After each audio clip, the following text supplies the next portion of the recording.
আল্লাহ কোরআন বলতেছে, যে বউ তোকে বাপ মায়ের বিরুদ্ধে ওয়াজ শোনাইতেছে, এই বউ যদি সকালবেলা মরে তুই বিকালবেলা বিয়ে করবার পারবি? এই বউরে সকালবেলা ছাইড়া দিলে তুই বিকালে বিয়ে করতে পারবি? বউ ছাড়া দিলে, বউ মরে গেলে বউয়ের অভাব নাই। কিন্তু যে তোর বাপ মায়ের বিরুদ্ধে বলতেছে, এই বাপ মা যদি মারা যায় কিয়ামত পর্যন্ত কানলে আর বাপ মাকে পাবি না। দরকার হলে বউ তালাক দে, কিন্তু বাপ মারে ছাড়িস না। আল্লাহর কোরআনকে আমল করতে গিয়া এখন স্বামী দাঁড়াইছে, স্বামী দাঁড়াইছে, বউ বলে কি হয়েছে গো দাঁড়ালে কেন? দাঁড়ানোর কারণ হলো তোর কাপড় চুপড় যা আছে সব গুছালে। বলে গুছাবো কেন?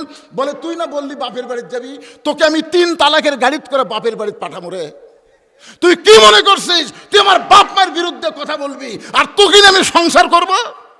বউ দৌড়ে এসে স্বামীর পাও ধরে বলতেছে, আপনি আসলে আল্লাহর ওলি গো, আমি পরীক্ষা করলাম। অতি ভক্তি চোরের লক্ষণ। যে বউ আপনাকে খুবই ভালোবাসতেছে, হঠাৎ কারেন্টের ফ্যান বন্ধ করে দিয়ে তাল পাকাতে বাতাস করতেছে, আপনার কপাল টিপতেছে, পায়ের আঙুল টানতেছে, আপনি এক সময় বলে ফেলবেন, কে গো তুমি আজকে এরকম খেদমত করতেছো কেন? বউ বলবে জান্নাতের জন্য।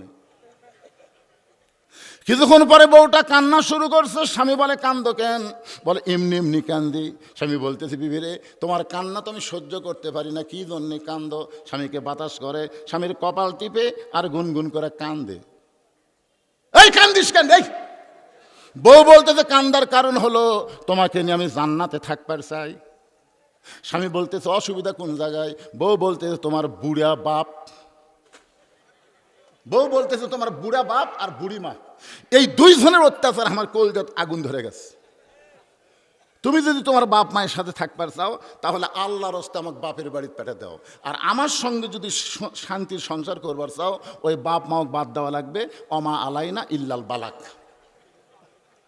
আমার যা ওয়াজ ছিল তোমাকে শোনাই দিলাম, এখন তুমি কি আমল করবা কও?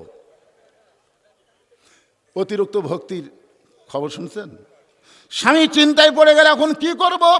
এমন সময় আমিলুস সালিহাত নেক আমলের বয়ান স্বামীর সামনে আল্লাহ কোরআন দিয়ে হাজির করে বলতেছেন, ওয়াকাদা রব্বুকা আল্লা তা'বুদু ইল্লা ইয়াহু ওয়া বিল ওয়ালিদাইনি ইহসানা। আল্লাহ কোরআন বলতেছে, যে বউ তোকে বাপ মায়ের বিরুদ্ধে ওয়াজ শোনাইতেছে, এই বউ যদি সকালবেলা মরে তুই বিকালবেলা বিয়ে করবার পারবি? এই বউরে সকালবেলা ছাইড়া দিলে তুই বিকালে বিয়ে করতে পারবি? বউ ছাড়া দিলে, বউ মরে গেলে বউয়ের অভাব নাই। কিন্তু যে তোর বাপ মায়ের বিরুদ্ধে বলতেছে, এই বাপ মা যদি মারা যায় কিয়ামত পর্যন্ত কানলে আর বাপ মাকে পাবি না। দরকার হলে বউ তালাক দে, কিন্তু বাপ মারে ছাড়িস না। আল্লাহর কোরআনকে আমল করতে গিয়া এখন স্বামী দাঁড়াইছে, স্বামী দাঁড়াইছে। বউ বলে কি হয়েছে গো দাঁড়ালে কেন? দাঁড়ানোর কারণ হলো তোর কাপড় চুপড় যা আছে সব গুছালে। বলে গুছাবো কেন? বলে তুই না বললি বাপের বাড়িতে যাবি, তোকে আমি 3 তালাকের গাড়িতে করে বাপের বাড়িতে পাঠাবো রে। তুই কি মনে করছিস তুই আমার বাপ মায়ের বিরুদ্ধে কথা বলবি আর তোকে আমি সংসার করব? বউ দৌড়ে এসে স্বামীর পাও ধরে বলতেছে, আপনি আসলে আল্লাহর ওলি গো, আমি পরীক্ষা করলাম। অতি ভক্তি চোরের লক্ষণ। আমার মায়েদের বলতেছি স্বামীর ভক্তি করবেন, স্বামী যখন চাবে তখন ভক্তি করবেন, অজাতা করবার যায়েন না, গন্ডগোল শুরু হবে। জোরে কোন কথা ঠিক না? একটু মনোযোগ দিয়ে শুনবেন। পুরুষ মানুষের জন্য 1 নম্বর হলো নামাজ। ওয়া আমিলুস সালিহাত, নেক আমলের মধ্যে পুরুষ মানুষের 1 নম্বর হলো নামাজ। আর নারীদের জন্য 1 নম্বর কিন্তু নামাজ না, নারীদের জন্য 1 নম্বর হলো পর্দা। পুরুষের জন্য 1 নম্বর কি?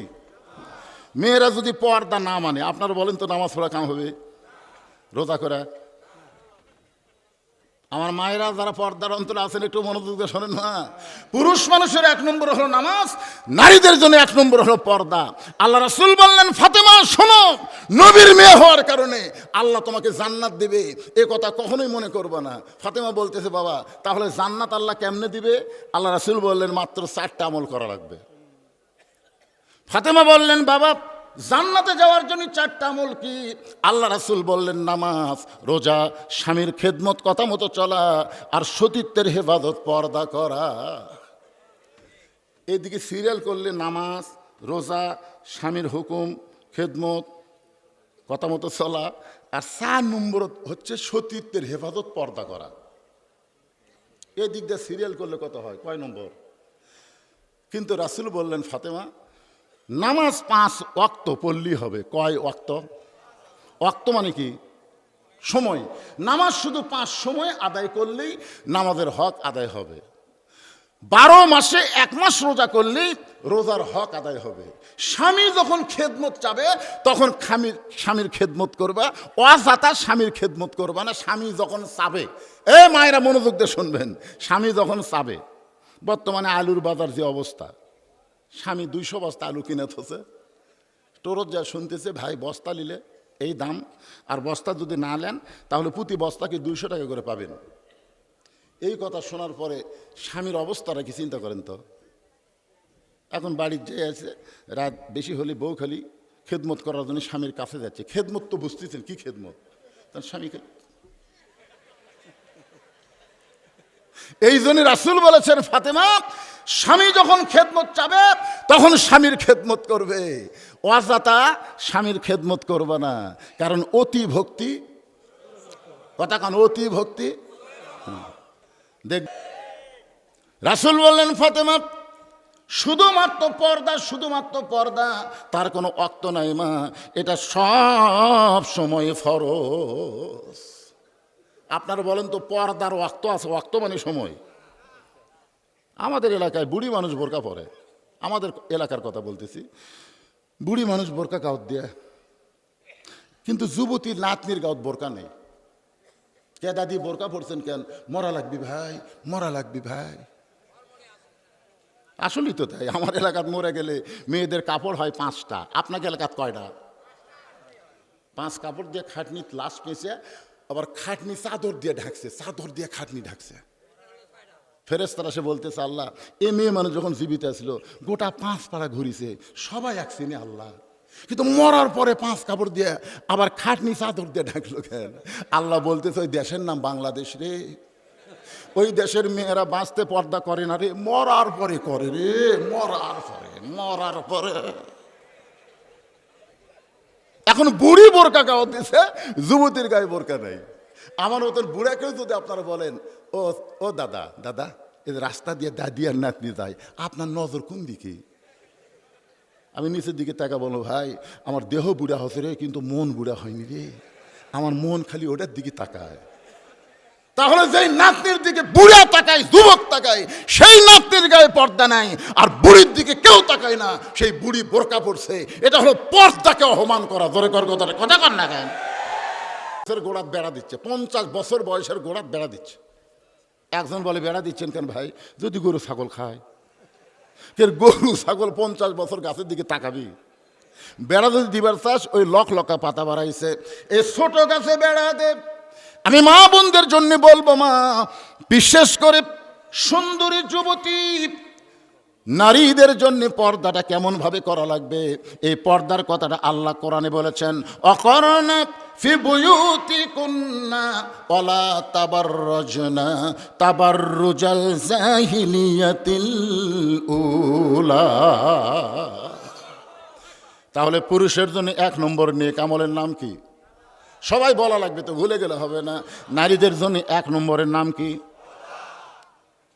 সঙ্গে সঙ্গে ফাতেমার কাছে একটা ওন্না ছিল, নবীর মেয়ে ফাতেমার কাছে একটা ওন্না ছিল। ওই ওন্নাটা মাথার উপর দিয়ে বললেন, বাবা এই মুহূর্ত থেকে আমি ফাতেমা পর্দার মধ্যে ঢুকে গেলাম। এই মুহূর্ত থেকে নবীর কাছে মেয়ে বলল, আমি পর্দার মধ্যে ঢুকে গেলাম। কেমন পর্দানিশী ফাতেমা ছিলেন। মায়েরা যারা পর্দার অন্তরালে, আপনাদের সংখ্যা বেশি আমি শুনেছি, অসংখ্য মা বোনেরা আজকের মাহফিলে এসেছে। মায়েরা যদি ভালো হয়ে যায়, মায়েদের পেটের ছেলেগুলো আল্লাহর ওলি হয়ে জন্ম নেবে। জোরে কোন কথা ঠিক কিনা? আজকে আমাদের মাগুলা খারাপ বলি, আজকে তার পেটের বাচ্চাগুলো সিজার করা। হ্যাঁ, এর উপরে আমরা যে কয়টা বসে আছি, যে কয়জন বসে আছি, একটাও সিজার করা নয়, একটাও নয়। কারণ আমাদের মায়েরা সিজার কি এটা জানতই না। আর এখনকার মায়েরা, ওরে বাবা রে, পেটত বাচ্চা আসলে আগে লাইন দিয়ে থই, ওরে বাবা। ও মা, আপনি জানেন আপনার পেট কোন ডাক্তার কাটবি? ওই নারী না মরদ আপনি জানেন? লাড়িয়া চাড়িয়া পেট কাটবি মা। কি বলবো প্রসবের কথা, মা বিনে সেই ব্যথা কেউ তো বুঝিবে না। মাজন ঠেকিয়া সন্তানের দায়, অকালে মা মারা যায়, কেন সে মায়ের ভক্তি করো না। এমন দরদি ভবে কেউ হবে না আমার মা গো। এমন পর্দানিশী হয়ে গেলেন ফাতেমা। গভীর রাত্রে হযরত আলীকে বুকের মধ্যে নিয়ে ছোট বাচ্চার মতন কাঁদতেছেন। আলী বলতেছেন, ফাতেমা কি জন্যে কাঁদতেছ? ফাতেমা বলে, স্বামী গো, আল্লাহ পাক আমার দোয়া কবুল করেছে। আলী বলতেছে, তুমি পাগলি নাকি? আল্লাহ তোমার দোয়া কবুল করেছে, তাহলে কান্দো কেন? ফাতেমা বলে, স্বামী কোন দোয়া আল্লাহ কবুল করেছে আপনি কি শুনবেন না? আলী বলতেছে, আল্লাহ কোন দোয়া তোমার কবুল করেছে? ফাতেমা বলতেছে, আল্লাহর কাছে সবসময় আমি দোয়া করতাম, আল্লাহ পর্দার ভিতরে ফাতেমাকে মৃত্যু দিও। শুধু দুনিয়ার পর্দা না, ফাতেমা যখন মৃত্যুবরণ করবে পর্দার মধ্যে ফাতেমার মৃত্যু দিও। আল্লাহ তাআলা আমার দোয়া কবুল করেছে, পর্দার ভিতরে আমার মৃত্যু হবে। আলী বলতেছে, ফাতেমা যে সারা জীবন পর্দা করলো তার মৃত্যু তো পর্দার মধ্যে হবে, তাহলে কান্দার কারণ কি? ফাতেমা বলে, স্বামী গো, এই মৃত্যুটা কবে হবে এটা কি আপনি শুনবেন না? আলী বলে, ফাতেমা রে, মৃত্যুর কথা একমাত্র আল্লাহ ছাড়া কেউ বলতে পারে না। ফাতেমা বলতেছে, আল্লাহ যদি কাউরে জানাই। আলী বলতে সেটা ভিন্ন কথা। ফাতেমা বলে, স্বামী গো, আল্লাহ পাক আমারে জানাইছে আজকে গভীর রাত্রে ফাতেমার মৃত্যু হবে। একটা গাছ কাটলে যেরকম পড়ে যায়, হযরত আলী পড়ে গেলেন তেমনি ঘরের মাঝে। ফাতেমা মুস্কি মুস্কি হেসে স্বামীর পড়া দেখে, স্বামী একটা শক্তিশালী মানুষ পড়া দেখে মুস্কি মুস্কি হেসে মাথাখানা উরাতের উপরে নিয়ে কবলে একটা চুমোতে বলে, স্বামী গো, এমন করে আপনি কেন পড়ে গেলেন? আপনি কি জানেন না এই দুনিয়া থাকার জায়গা না? এই দুনিয়ায় যারা আসবে তাদের সবাইকেই যাইতে হবে। আসলে আমি যেই বলবো আসলে, আপনারা বলবেন যাইতে হবে। আসলে কখন যাবেন? কখন? মশান তো ভালোই মারতেছেন, মশান কিন্তু ভালোই। আর হাঁটন খাটন গাড়ি চালান দেখলে মনেই হয় না ওই যাওয়ার জন্য আছে। বল নাই, দুইজন টানা তোলে, দুইজন ঠেলে দেয়। দেখেন না আপনারা, দুইজন টেজর টানা তোলে, আবার দুইজন পাশে ঠেকে ঠেলে। কোনো মতে কাঁপতে কাঁপতে মাইক পায়ে কয়, খেলা হবে, খেলা হবে। এত মশান কেন ভাই, এত মশান কেন?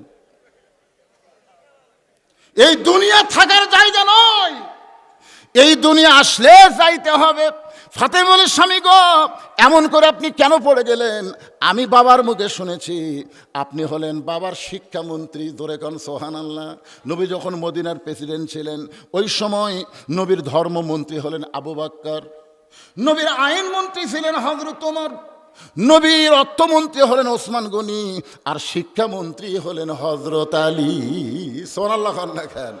আরও মন্ত্রী আছিল, কিন্তু সব মন্ত্রীর নাম আজকে বলার দরকার নেই। এখানে 4টা মন্ত্রীর কথা বললাম। নবী যখন মদিনার রাষ্ট্রপতি ছিলেন 10 বছর, ওই সময় নবীর ধর্মমন্ত্রীর নাম হলেন আবু বকর। আপনার বলেন তো, ওই যে পদের সাথে মন্ত্রিত্বের মিল আছে না নাই? ধর্মমন্ত্রী আবু বকর কেমন ধার্মিক ছিলেন বলা লাগবে, সবাই জানেন।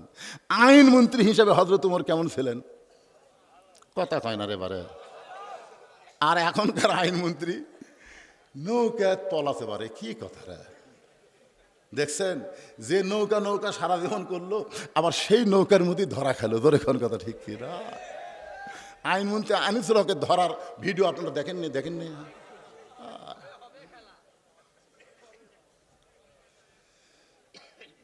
কিরকম একটা আইনমন্ত্রী ছিল, বাংলাদেশের ভালো মানুষগুলোকে ফাঁসি দিল আর খারাপ মানুষগুলোকে জামিন দিল। ধরে কোন কথা ঠিক কিনা? ইয়েতিমের সম্পদ মারে নাই, বেগম খালেদা জিয়াকে মিশামিশি অন্যায়ভাবে তাকে শাস্তি দিল জেলখানায়। ধরে কোন কথা ঠিক? কথা বলেন না কেন ভাইজান? আইনমন্ত্রী হযরত ওমর কেমন ছিল? তিনি যখন মদিনার খলিফা হলেন, এক সময় মসজিদের মেম্বরে দাঁড়িয়ে তিনি খুতবা দিচ্ছিলেন। একটু খেয়াল করে দেখেন, ওমর ফারুক যখন খুতবা দিচ্ছেন, এমন সময় মাঝখান থেকে এক সাহাবী দাঁড়িয়ে বলতেছে, আমির আল মুমিনিন, আপনার খুতবা আমরা শুনবো না। ওমর ফারুক খুতবা বন্ধ করে বললেন, ভাইজান আমার অপরাধ কি? কি অপরাধ আমার খুতবা শুনবা না? সাহাবী বলতেছেন, আমাদেরকে খাটো পাঞ্জাবি দিয়ে আপনি লম্বা জুব্বা পরে খুতবা দিচ্ছেন, যতক্ষণ লম্বা জুব্বার কাহিনী না বলবেন ততক্ষণ আপনার খুতবা আমরা শুনবো না। ওমর ফারুকের চোখ দিয়ে দর দর করে পানি পড়তেছে, কারণ ওমর ফারুক ওই সময় আল্লাহর কোরআন দিয়ে রাষ্ট্র চালায়, আর আল্লাহর কোরআন দিয়ে যখন রাষ্ট্র চলবে তখন নেতার কোনো ক্ষমতা থাকবে না, সমস্ত ক্ষমতার মালিক হলেন আমার আল্লাহ। এমন সময় আব্দুল্লাহ ইবনে ওমর বাবার পাশে ওকালতি করতে গিয়ে বলে, রে নবীর সাহাবীরা, তোমরা খাটো পাঞ্জাবি হলেও তো নতুন কাপড় পরে নামাজ পড়তে আইছো, কিন্তু আমার পরনে দেখো নতুন কোনো কাপড় নাই। ওসমান গনি বলে, আব্দুল্লাহ, আজকে জুমার দিনে নতুন কাপড় না পরে তুমি পুরাতন কাপড় কেন পরেছো? আব্দুল্লাহ বলতেছে, আজকে যদি আমি নতুন কাপড় পরে নামাজ পড়তে আসতাম তাহলে আমার বাবার জুব্বা লম্বা হতো না। তোমরা দুনিয়ার সবাই যখন ঘুমায় গেছো, এমন সময় বাবা আমার ঘরের দরজায় গিয়ে বলে, আব্দুল্লাহ, আগামীকাল জুমার দিন এই খাটো পাঞ্জাবি গায়ে দিয়ে কেমনি খুতবা দিব বাবা, তোর কাপড়টা আমাকে দান করে দে। আমি আব্দুল্লাহ আমার কাপড়ের অংশ বাবাকে দান করে দিলাম। বাবা সারা রাত ধরে তার অংশ আমার অংশ একত্র করে লম্বা জুব্বা বানাইয়া খুতবা দেয়। এখন বলো বাবার খুতবা শোনা যায় কি না যায়? সমস্ত সাহাবীরা চিল্লায় বলে, আল্লাহর কোরআন দিয়ে যখন রাষ্ট্র চলবে এমন ভালো মানুষকে নেতা হিসাবে দেখা যাবে। ও আমিলুস সালিহা, আমি নেক আমলের কথা বলতেছি, একটু মনোযোগ দেন। ফাতেমা বলে, স্বামী গো, এমন করে যদি আপনি দুর্বল হয়ে কাঁদেন তাহলে আমার চাওয়া পুরা করবে কে? যেই বলছে আমার চাওয়া, তাহলে পুরা করবে কে? চাওয়া। আলী বলতেছেন, ফাতেমা, দুনিয়াতে গরিব ছিলাম বলে তুমি কিছুই চাইলে না, আর আজকে গভীর রাত্রে তুমি মৃত্যুবরণ করবে, এই মৃত্যুর পূর্বে তুমি কি চাইবা ফাতেমা? আসলে হযরত আলী ধনী ছিল না গরিব ছিল? দুনিয়াতে গরিব থাকার কারণে কিছুই চাইনি, আর মৃত্যুর সময় কি চাইবা? ফাতেমা বলতেছে, আমার এক নম্বর চা হলো রাতের অন্ধকারেই মৃত্যুবরণ করব, রাতের অন্ধকারেই আমাকে দাফন করা লাগবে। আমার 2 নম্বর চা হলো আমার জানাজার জন্য আপনাকে ব্যস্ত হওয়া লাগবে না। আমার 3 নম্বর চা হলো আমার লাশটা খাটনিতে তুলবেন না, কারণ আমি হিসাব করে দেখলাম বর্তমান 4 জন পুরুষ নাই যারা ফাতেমার লাশের খাটনি কান্দে নিবে। যদি আমার বাবা দুনিয়াতে জীবিত থাকতো, মরা মেয়ের লাশের খাটনি বাবা কান্দে নিবার পারতো, কিন্তু 6 মাস আগে আমার বাবা দুনিয়া থেকে বিদায় নিয়েছে। আমার হাসান হোসেন এত ছোট, এরা মায়ের লাশের খাটনি কান্দে নিবার পারবে না। এই জন্যে আপনি শুধু একা কান্দে করে ওই জান্নাতুল বাকির পূর্ব কোণায় সবুজ রঙের একটা বাতি জ্বলবে, এই বাতি বরাবর আমাকে দাফন করবেন। 1 নম্বর চা হলো রাতের অন্ধকারেই দাফন করা লাগবে, দিনের আলোতে আমার কবর দিলে দুনিয়ার মানুষ ফাতেমার কবরের খবর পাবে, ফাতেমার পর্দার খিলাফ হবে। আমার মায়েরা একটু মনোযোগ দিয়ে শোনেন মা, পর্দা কারে কয়, পর্দা কারে কয়? সেই পর্দা নিয়ে কথা বলতে গিয়া আমি কোরআনের আয়াত তেলাওয়াত করেছি, অকরনা ফি বুয়ুতিকুন্না ওয়ালা তাবাররুজনা তাবাররুজাল জাহিলিয়াতিল উলা। এখন আপনাদের কাছে আমার আবার প্রশ্ন, পুরুষের জন্য 1 নম্বর কি বলে যাচ্ছেন নাকি? আর নারীদের জন্যে এটা খালি ও আমিরুস সালেহার মধ্যে মনে রাখবেন। আমি কিন্তু ওয়াজ শেষ করিনি, এখন 3 নম্বর পয়েন্ট হচ্ছে ওয়াতাওয়াসাউ বিল হক। সূরা আসরের 3 নম্বর বিষয় কি? ওয়াতাওয়াসাউ বিল হক। এখন হক কথাই তো। একটা গান শুনছিলাম, দেশাই লোকলিকাল ভেড়া চাটে বাঘের গাল, আসল কথা বললে তোমায় মারবে রে, আসল কথা বললে তোমায় জেলে দিবে রে। বাংলাদেশের সমস্ত বক্তা মিলা যত হক কথা কইছে, আল্লামা সাঈদী হুজুর একাই তার চাইতে বেশি হক কথা কইছে। ধরে কোন কথা ঠিক কি না? এখন আসেন, এই কোরআনকে লক্ষ্য করে আল্লাহ কি বলেছেন? হুদাল্লিল মুত্তাকিন। আলহামদুলিল্লাহ, আমরা সেই কোরআন থেকে সূরা আসরের তাফসীর শুনবো, একটু বিশ্লেষণ ব্যাখ্যা করে আমরা শুনবো। ছোট্ট একটা সূরা, 2-3 বার পড়লেই মুখস্থ হয়ে যাবে। আপনারা সূরা আসর পারেন না এরকম মানুষ নাই, সবাই পারেন। কি খুব বড় নাকি? খুব ছোট্ট সূরা। আসর শব্দের অর্থ হলো সময়। আসর শব্দের অর্থ কি? সময়। সময়ের শপথ করেছেন আল্লাহ, অল আসর মানে আসরের শপথ। 5 ওয়াক্ত নামাজের মধ্যে আসর নামে একটা নামাজও আছে, আছে না নাই? আপনারা বলেন তো, আপনাদের এই মহিমাগঞ্জ আসরের নামাজের পরে সূর্য উপর দিকে যায় না নিচের দিকে যায়? হ্যাঁ, নিচের দিকে যায়। আচ্ছা, মাশাআল্লাহ। আরে বাবা, পশ্চিম দিকে আর পূর্ব দিকে বললে আমি উপর দিকে ওঠে না তলের দিকে যাই, নিচের দিকে যায় না। হ্যাঁ, অনেকদিন আগে এই সময় নিয়ে আব্দুল আলিম একটা গজল গাইছিল, গান বলবো না, গজল। মিশে মায়ায় বন্দি থাইকা করলাম কত খেলা, পশ্চিমে তাকায়া দেখো তোমার ডুইবা গেছে বেলা, এক পলকের নাই ভরসা মিশে সকল আশা, কখন বুঝি দারুণ ঝড়ে ভাঙবে তোমার বাসা। গতকাল ভূমিকম্পে কিছু একটু হয়েছে নাকি? আয় আয়, 5 তলা বিল্ডিং এর উপরে চড়ে 12,000 টাকার কম্বল, 1.5 লাখ টাকার খাট, রাত 9টার সময় ওড়ে তামানে শীতের মধ্যে দিয়ে বলতেছে আমার বাড়ি আমার ঘর আমাক নামাইকে, আমার বাড়ি আমার ঘর আমাক নামাইকে, এ দেশ আমার বাপের, এ দেশ আমার, 41 সালের আগে আমাক নামাইকে। জোরে কোন কথা ঠিক? রাত 9টার সময় ওড়ে তামানে কম্বল দিয়ে বেটা ঘুমাইছে, দোয়া পড়েনি। ঘুমের আগে একটা দোয়া আছে, আপনারা পারেন? আল্লাহুম্মা বিইসমিকা আমুতু ওয়া আহইয়া। এই দোয়া না পড়ে কয় আমার বাড়ি আমার ঘর আমাক নামাইকে। রাত 3টার সময় একটা ভূমিকম্প আছে। জোরে কোন কি কম্প? খালি বিল্ডিং ওই এত ফোর্সে নামছে যে ঘুমের ঠেলায় কম্বলের মধ্যে লুঙ্গি খোলা আছে, ওটাও পরার টাইম পায়নি। আপনারা বলেন তো, আল্লাহ কি কোরআনে বলেছেন তো ইজ্জু মান তাশা ওয়া তুযিল্লু মান তাশা বিয়াদিকাল খায়র ইন্নাকা আলা কুল্লি শাইইন কাদির। 2 কান্দের ফেরেশতা বলতেছে আল্লাহ নামাইলা নামাইলা, তাই বলে ন্যাংটা করে নামাইলা। বিনা ভোটে 15.5 বছর বাংলাদেশ চালায়া এক সরকার বলতো 41 সালের আগে আমাদের নামাইকে আল্লাহ তাআলা ক্ষমতার বলে 24 সালের 5ই আগস্টে ন্যাংটা করে নামাই দিয়েছে। জোরে কোন কথা ঠিক কিনা?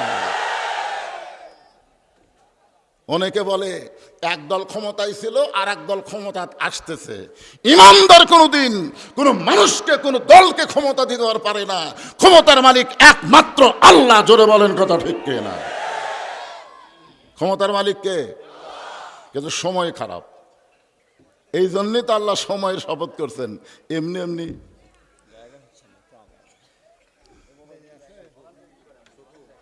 হ্যাঁ, এই সাইডে জায়গা আছে, অনেকেই আছে যারা বসে থেকে শুনবার চায় না, খাড়া হইতে শুনবার চায়, অসুবিধা নেই।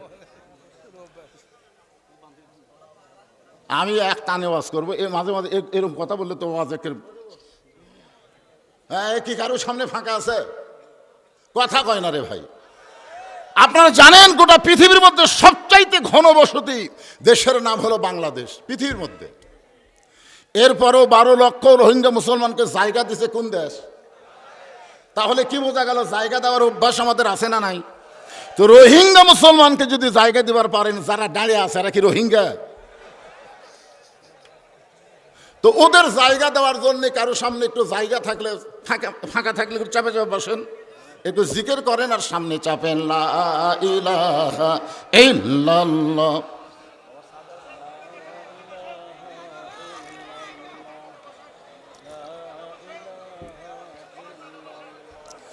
লা ইলাহা ইল্লাল্লাহ লা ইলাহা ইল্লাল্লাহ লা ইলাহা ইল্লাল্লাহ লা ইলাহা ইল্লাল্লাহ লা ইলাহা ইল্লাল্লাহ মুহাম্মাদুর রাসূলুল্লাহ। যতবার নবীর নাম উচ্চারণ করব, আসলে লা ইলাহা ইল্লাল্লাহ হচ্ছে জিকির। লা ইলাহা ইল্লাল্লাহ কি? মুহাম্মদ রাসূলুল্লাহ কিন্তু জিকির না। তিনি হলেন আমাদের নেতা, তার উপরে দরুদ শরীফ পড়ার কথা কে বলেছেন? আল্লাহ বলেছেন। এজন্য মুহাম্মদ রাসূলুল্লাহ বলার সাথে সাথে আমরা বলবো সাল্লাল্লাহু আলাইহি ওয়াসাল্লাম। তো সময়ের শপথ করছেন, আসর মানে সময়, আসর একটা নামাজেরও নাম। 5 ওয়াক্ত নামাজের মধ্যে আসর আছে না নাই? মাশাআল্লাহ। বর্তমান কেমন সময় আমাদের বাংলাদেশে?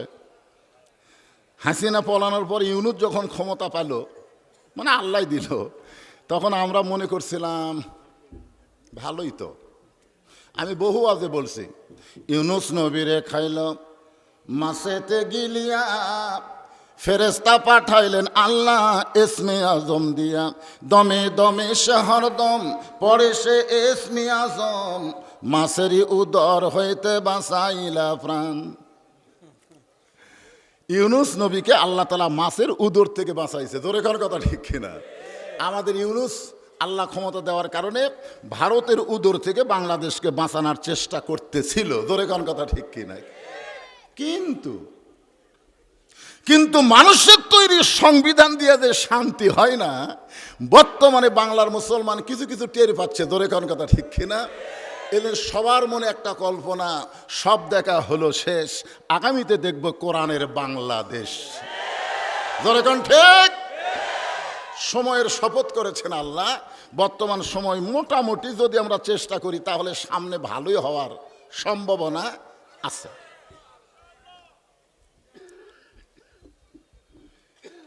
ইন্নাল ইনসানা লাফি খুসর। আমাকে তাউই বলছে, আমি বলি আমার জামাইয়ের বড় ভাই, ঠিক আছে। উনি অবশ্য বলছেন এই কোরআন আল্লাহ মানুষকে উদ্দেশ্য করে নাজিল করছে। এখানে আল্লাহ বলতেছেন ইন্না মানে নিশ্চয়, ইনসান মানে মানুষ, লাফি মানে ভিতরে, খুসরুন মানে ক্ষতি। একত্রে অর্থ হলো নিশ্চয় মানুষগুলো ক্ষতির ভিতরে। আপনারা জানেন এই কোরআনে আল্লাহ যখন ইবাদতের কথা বলেছেন তখন কি বলেছেন? ওমা খলাকতুল জিন্না ওয়াল ইনসা ইল্লা লিয়াবুদুন। নিশ্চয় আল্লাহ জিন এবং ইনসানকে ইবাদতের জন্যই সৃষ্টি করেছেন। তাহলে ইবাদতের কথা বলার সময় আল্লাহ জিন ইনসান একত্র করে বললেন, আর ক্ষতির কথা বলার সময় আল্লাহ জিনকে বাদ দিয়ে শুধু ইনসানের কথা বললেন। আপনার বলেন তো কারণ কি? এখানে ওই আয়াত অনুযায়ী আল্লাহর বলা দরকার ছিল, মানে আমাদের আইডিয়া হিসাবে, ইন্নাল জিন্না অল ইনসান লাফি খুসর, নিশ্চয় জিন এবং মানুষ ক্ষতির ভিতরে। কিন্তু এ হইছে হয় গে, এই কিসের পাগলা রে?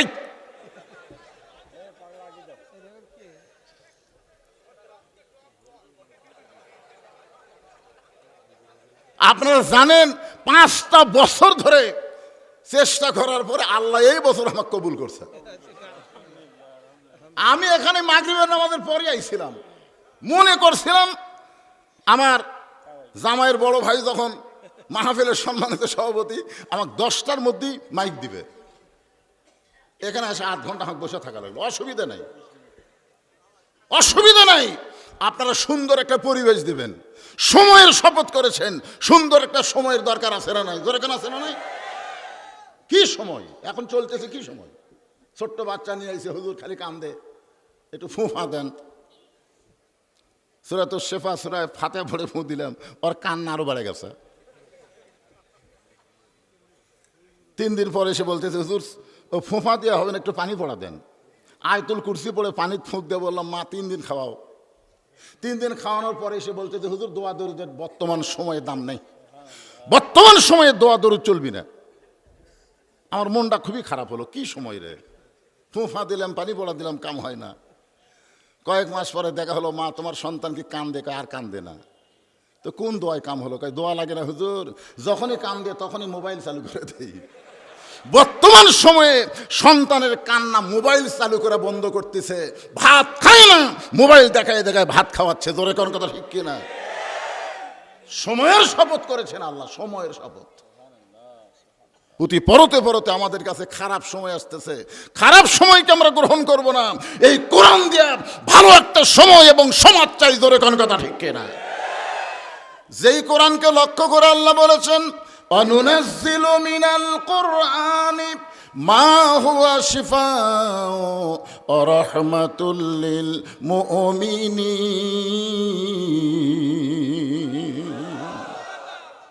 আর বাংলা অর্থ কি?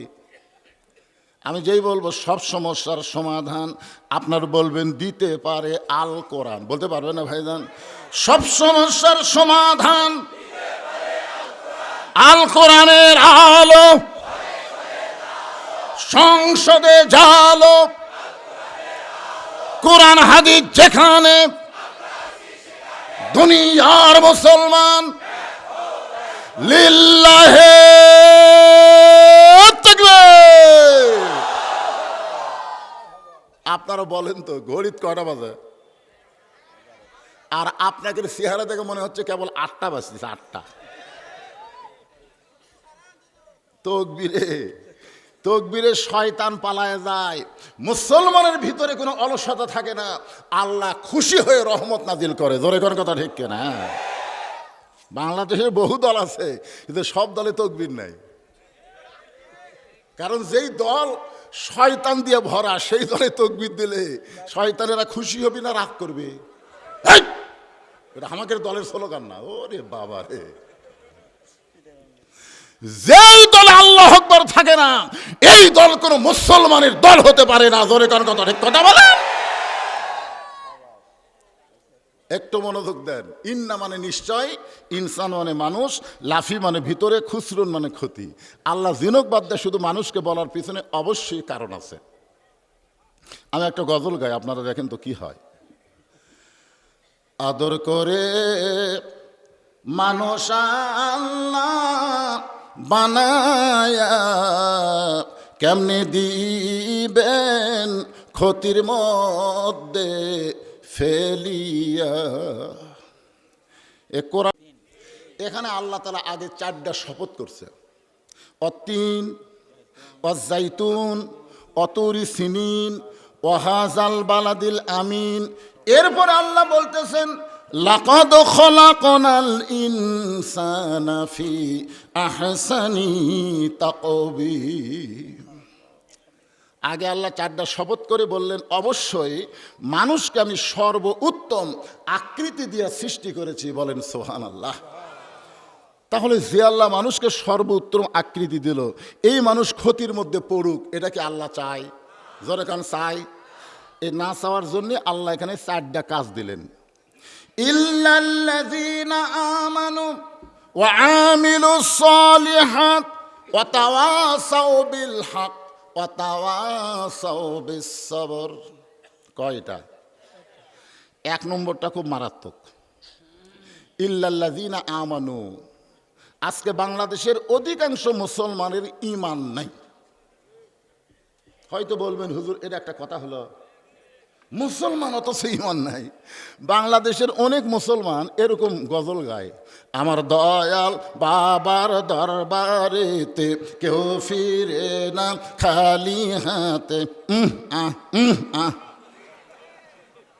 আপনারা বলেন তো এই গজল যারা গায় তার কি ঈমান আছে? আল্লাহরে ধন নবীরে দিয়ে আল্লাহ আছে গায়েব হইয়া, নবীরে ধন খাজানিয়া শুয়া আছে আজমিরে, কেউ ফিরে না খালি হাতে খাজারে তোর দরবারে। নামাজ ভঙ্গের কারণ আছে, রোজা ভঙ্গের কারণ আছে, ঈমান ভঙ্গেরও কারণ আছে। আছে না নাই? ঈমান ভঙ্গের 1 নম্বর কারণ হলো শিরক করা। অধিকাংশ বাংলাদেশের মুসলমানই প্রকাশ্যে হোক গোপনে হোক জেনে হোক না জেনে হোক শিরকের মধ্যে লিপ্ত আছে। নামাজের মধ্যে গিয়া বলে ইয়াকা নাবুদু ওয়া ইয়াকা নাস্তাইন, আর বাইরে এসে বলতেছে ব্যবসা না হলে খাবো কি, ব্যবসা না হলে খাবো কি, আবাদ না হলে বাঁচা যাবে না, চাকরি না হলে চলবো কেমনে। আপনারা বলেন তো খাওয়ানোর মালিককে, বাঁচানোর মালিককে, চালানোর মালিককে। কিন্তু এগুলো বাদ বাকি কি খাড়া করছে?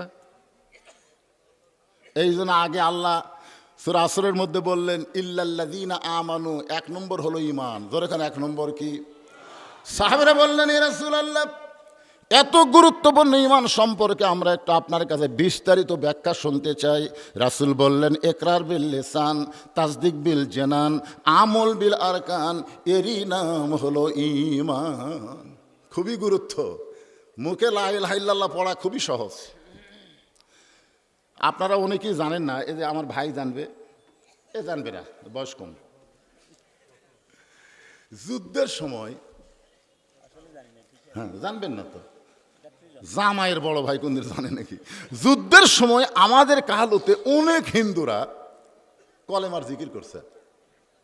মানে পাকিস্তান আর্মি দেখলেই এরা বলতো লা ইলাহা ইল্লাল্লাহ, লা ইলাহা ইল্লাল্লাহ, লা ইলাহা ইল্লাল্লাহ। তখন আর্মিরা বলতো বিলকুল ঠিক হয়, ঠিক হয়।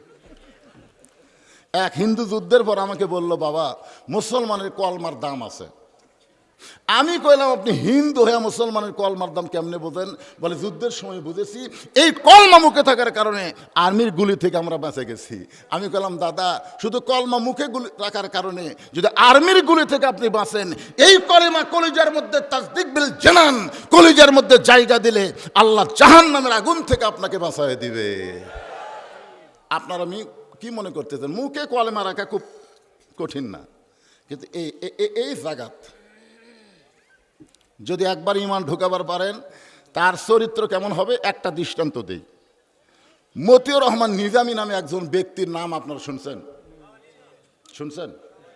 ওনাকে যখন ফাঁসির রায় কার্যকর করবে, তার আগ দিয়ে ওনার উকিল এসে বলতেছে, স্যার আপনি একটা কাজ করলে বাঁচতে পারেন। তো নিজামী সাহেব বললেন, কি কাজ?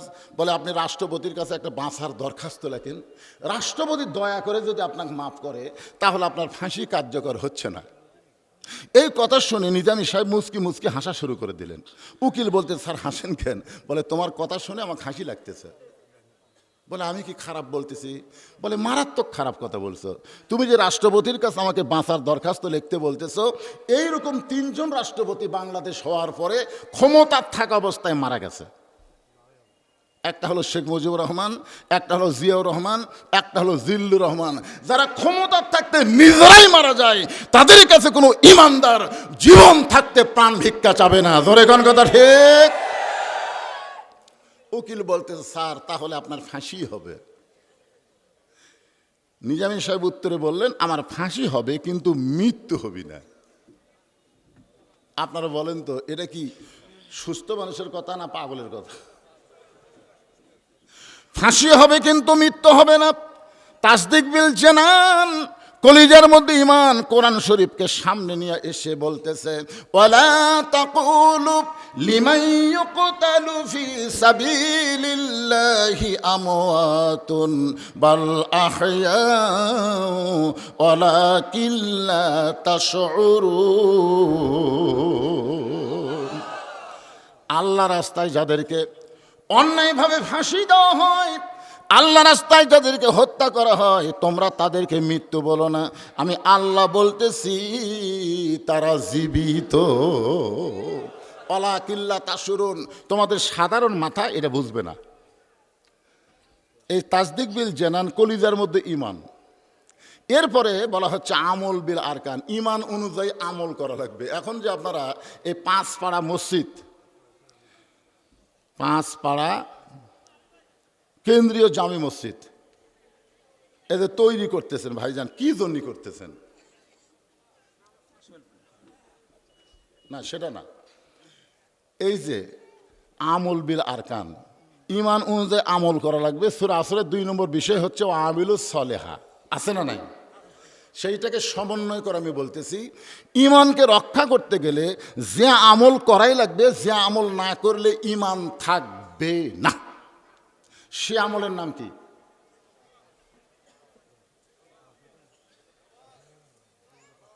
দেখেন চিন্তা পড়ে গেছে। আপনার কি এরকম হাদিস কোনোদিন শুনছেন যে লা সলাত আলা ঈমানা, যার নামাজ নাই তার ঈমান নাই? লা সলাত আলা দীনা, যার নামাজ নাই তার কোনো ধর্ম নাই। বাইনাল আবদি ওয়াল কুফরি তরকু সালাত, বান্দার কাফেরের মধ্যে পৃথক করার জিনিসটার নামই হলো নামাজ। মান তারাকা সালাতু মুতাম্মিদান ফাকাত কাফারা, ইচ্ছা করে এক ওয়াক্ত নামাজ বাদ দিলে সে কুফরি করলো। এরকম হাদিস কি আপনারা শোনেননি? শুনছেন? তাহলে এখন বলেন তো, যারা নামাজ পড়ে না এরা কয় নম্বর ইমানদার?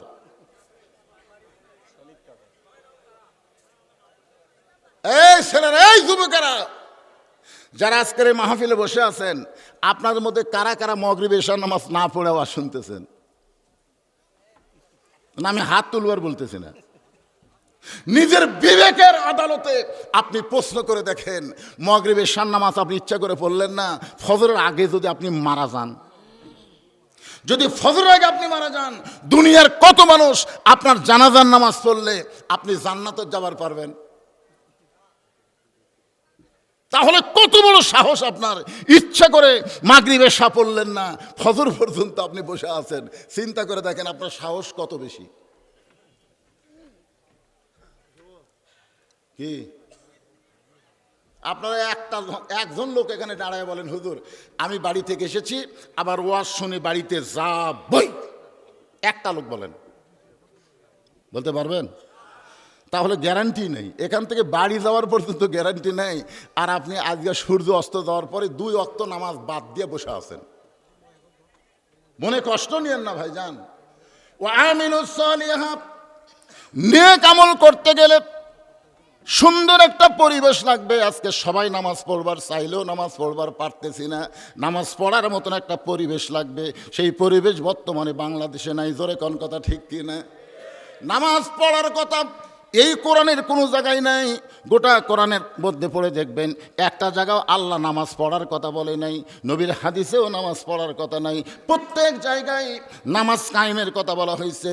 যেখানে সলাৎ বলা হয়েছে সেখানে আল্লাহ কায়েমের কথা বলেছে, ইকরাউস সলাৎ, নামাজ পড়ো, একটা বারও বলে নাই। জোরে কোন ঠিক কি না?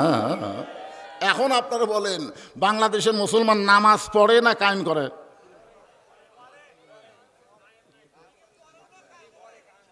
না, যে 2-4টা পড়ে, 2-4টা পড়ে না। কায়েম মানে কি জানেন? কায়েম শব্দের অর্থ হলো প্রতিষ্ঠা। একটু গুরুত্বপূর্ণ কথা, কিন্তু বিরক্ত হলে চলবে না, মনোযোগ দিয়ে শোনা লাগবে। আপনারা বলেন তো, আপনি যদি মহিমাগঞ্জ সবচাইতে বড় মসজিদে জোহরের নামাজ পড়বার চান, কোন নামাজ? কিন্তু আপনার পাও 2000 টাকার জুতা আছে, আপনি এখন মসজিদে ঢোকার সময় জুতা কি মসজিদের দরজা থবেন না হাতত নেবেন? কি জুতা যে হাতত নিচ্ছেন, সত্যি করে ইমানের বলে বলিয়ান হয়ে বলেন তো, এটা কি আল্লাহর ভয়ে না চোরের ভয়ে? তো আপনি যখন চোরের ভয়ে জুতা হাতত নিয়ে মসজিদে ঢুকতেছেন, তখন ডান পায়ে ঢুকবেন না বাম পায়ে? কোন পায়ে? ভয় করছেন কার? ভয় করছেন কার? তো চোরের ভয় করে আল্লাহর ডানপন্থী হয়ে মসজিদের মধ্যে ঢুকতেছেন। মুয়াজ্জিন জিজ্ঞাসা করতেছে, ভাইজান আল্লাহর ঘরে ঢুকতেছেন, আল্লাহুম্মা আফতাহ লি আবওয়াব রাহমাতিক, তে কার ভয়ে? তো বলে আল্লাহর ভয়ে। তো আল্লাহর ভয়ে যদি ঢুকতেছেন, জুতা কেন? তখন মুসকে মুসকে হাসার কয়, চোরেরও ভয়। আপনারা বলেন তো, মহিমাগঞ্জ জুতা চোর কড্ডে আছে? খুব বেশি থাকলে গোটা 2 আছে। 2 জন জুতা চোর গোটা মসজিদের চারিধার ঘুরে এক সাইডে একত্র হয়ে বলতেছে, আমাদের ভয়ে, আমাদের ভয়ে সব জুতা ভিতরে ঢুকছে, একটা ভালো জুতাও বেড়ে নেই। মুসল্লি কম করে হলো 500 হবে, আর চোর হলো মাত্র 2 জন। জোরে কোন, চোর কয়জন আর মুসল্লি 500 জন। 500 জন মুসল্লি ভিতরে ঢুকছে, আর 2 জুতা চোর গল্প করতেছে আমাকে ভয়ে। বর্তমান যেই পরিবেশ চলতেছে, এই পরিবেশে চোর, বাটপার, সাদাবাজদের দৌরাত্ম্য বেড়ে গেছে, ভালো মানুষদের মোশান কমে গেছে। জোরে কোন কথা ঠিক? সময়ের শপথ করে আল্লাহ তাআলা সূরা আসর, একটু মনোযোগ দেবেন। সুন্দর পরিবেশ তৈরি করতে গেলে সুন্দর একটা সমাজ লাগবে। সুন্দর একটা সমাজ যদি তৈরি করতে চান, তাহলে সুন্দর একটা রাষ্ট্র লাগবে।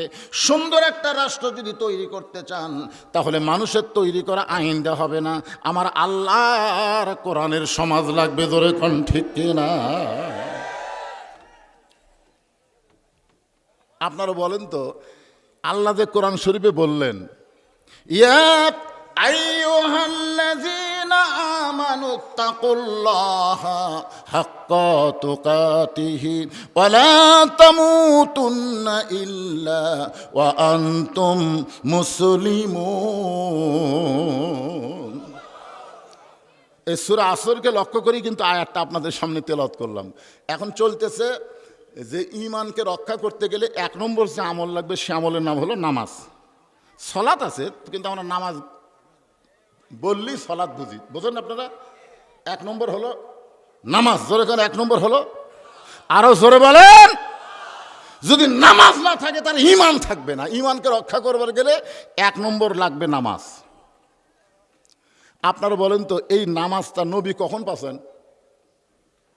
এই মসজিদের উন্নয়ন করবে মাহফিল। মসজিদের উন্নয়ন মানে মসজিদ দোতলা করা, টাইলস করা না। মসজিদের উন্নয়ন হলো মুসল্লি কালেকশন করে মসজিদ ভরায় দেওয়া। জোরে কোন কথা, ঠিক কথা বলেন। আমাকে পর্যন্ত গাড়ি আটকায় বলতেছে হুজুর টাকা দেন। আমি বললাম কিসের টাকা ভাই? বলে মসজিদ দোতলা করতেছে হুজুর। তা আমি এই মসজিদ দোতলা করতেছি, তাই গাড়ির থেকে নামলাম। না বললাম ভাইজান দোতলা করতেছেন কেন? কি যে কোন হুজুর, এত মুসল্লি জায়গা হয় না, এত মুসল্লি জায়গা হয় না, এই জন্যই দোতলা করতেছে। মাশাল্লাহ, এতই মুসল্লি হয়। তোমাকে মুয়াজ্জিন সাহেব আছে? তো বলে হ্যাঁ আছে, ভিতরে বসে আছে। আমি ডাক দিলাম, মুয়াজ্জিন সাহেব আসেন তো। তো বলে হুজুর মুয়াজ্জিনও ডাকতেছেন কেন? টাকা দিবেন তো মুয়াজ্জিন ডাকতেছেন কেন? আমি বললাম ভাইরে টাকা দেওয়ার আগে কিছু প্রশ্ন আছে। মুয়াজ্জিন সাহেব গোটা মসজিদ মুসল্লি ভরে যায়, জায়গা হয় না, তার জন্য দোতলা করতেছে, ফজরের খবর কি? মুয়াজ্জিন বলতেছে হুজুর 1 কাতারই হয় না। মসজিদের মধ্যে কয় কাতার? কয় 9 কাতার, 1 কাতারই হয় না। জোহরের খবর কি? বলে কাজ কামের দিন আসে না। আসরের খবর কি? কয় বাজারত গেছে। মাগরিবের খবর কি? বাজার করে এসে হিসাব করতেছে। এশার খবর কি? ফজর রোজা, এশাও তাই। তাহলে এখন পর্যন্ত মসজিদে 9 কাতারের মধ্যে 1 কাতার মুসল্লি হয় না, দোতলা করবে কেন? তোর মসজিদের সেক্রেটারি বলতে যে হুজুর ওই যে জুমার দিনে সবার শেষে এসে আগে যায়, ওই শালাকের জন্য দোতলা করা লাগতেছে। জুমার দিনে সবার শেষে এসে আগে যায়, এরা মুসল্লি? এজোরেখান এরা মুসল্লি। আল্লাহ কোরআনে বলেছেন ফাওয়াইলুল লিল মুসাল্লিন আল্লাযীনা হুম আন সালাতিহিম সাহুন আল্লাযীনা হুম ইরাউন ওয়া ইয়ামনাউনাল মাউন। আপনাকে যে আজকাল মসজিদ দোতলার জন্যই তো নাকি? না, মসজিদের উন্নতি করবে। উন্নতি বলতে খালি মসজিদের চাকচিক্য, মসজিদের চেহারা, এটাই উন্নতি না। মসজিদের উন্নয়ন হলো মসজিদে মুসল্লি কালেকশন করা। ধরে কোন কথা, ঠিক কিনা? আজকের ওয়াজটা আপনারা একটু মনোযোগ দিয়ে শুনবেন। নবুয়তের 10ম বৎসরে আল্লাহ নবীকে 5 ওয়াক্ত নামাজ দিয়ে দুনিয়াতে পাঠাইছে। নিয়ে গেছিল কোথায়? মেরাজে, আল্লাহর আরশে। সেখান থেকে 5 ওয়াক্ত নামাজ দিয়ে দুনিয়াতে পাঠাইছে। এই 5 ওয়াক্ত নামাজ হলে বহু গল্প আছে। এক বক্তা ওয়াজ করছে, মুসা নবীর সাথে দেখা হয়েছিল 50 ওয়াক্ত লিয়া। মুসা বলতেছে পারবে না। নবী আবার গেছে, 5 ওয়াক্ত কমে দিছে। মুসা কয় পারবে না। নবী এভাবে 9 বার আল্লাহর কাছে গেল, শেষে 5 ওয়াক্ত লিয়া নবী চলে আসলো। বক্তা ওয়াজ করছে, শ্রোতারা ওয়াজ শুনে যাওয়ার সময় বলতেছে যদি মুসা নবীর সাথে দেখা না হতো তাহলে কি হতো? শ্রোতাকের মনের মধ্যে গল্প হচ্ছে, যদি দেখা না হতো।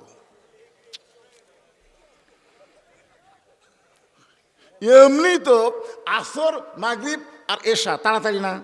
কি কোন তাড়াতাড়ি কিনা? দেখবেন আসরের নামাজের কিছুক্ষণ পরেই মাগরিব, মাগরিবের কিছুক্ষণ পরে এশা। এত ঘন ঘন আজান দেয় রে। এমনি তো 3 ওয়াক্ত একটু লাগালাগি থাকার কারণে মানুষ বিরক্ত হয়ে যায়। তাহলে 50 ওয়াক্ত যদি হতো 24 ঘন্টার মধ্যে, আমাদের অবস্থা কি হতো চিন্তা করে থাকেন তো।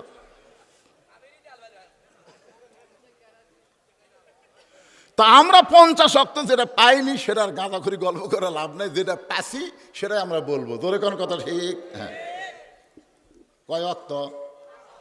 5 ওয়াক্ত নামাজ নিয়ে নবী দুনিয়াতে আসলেন।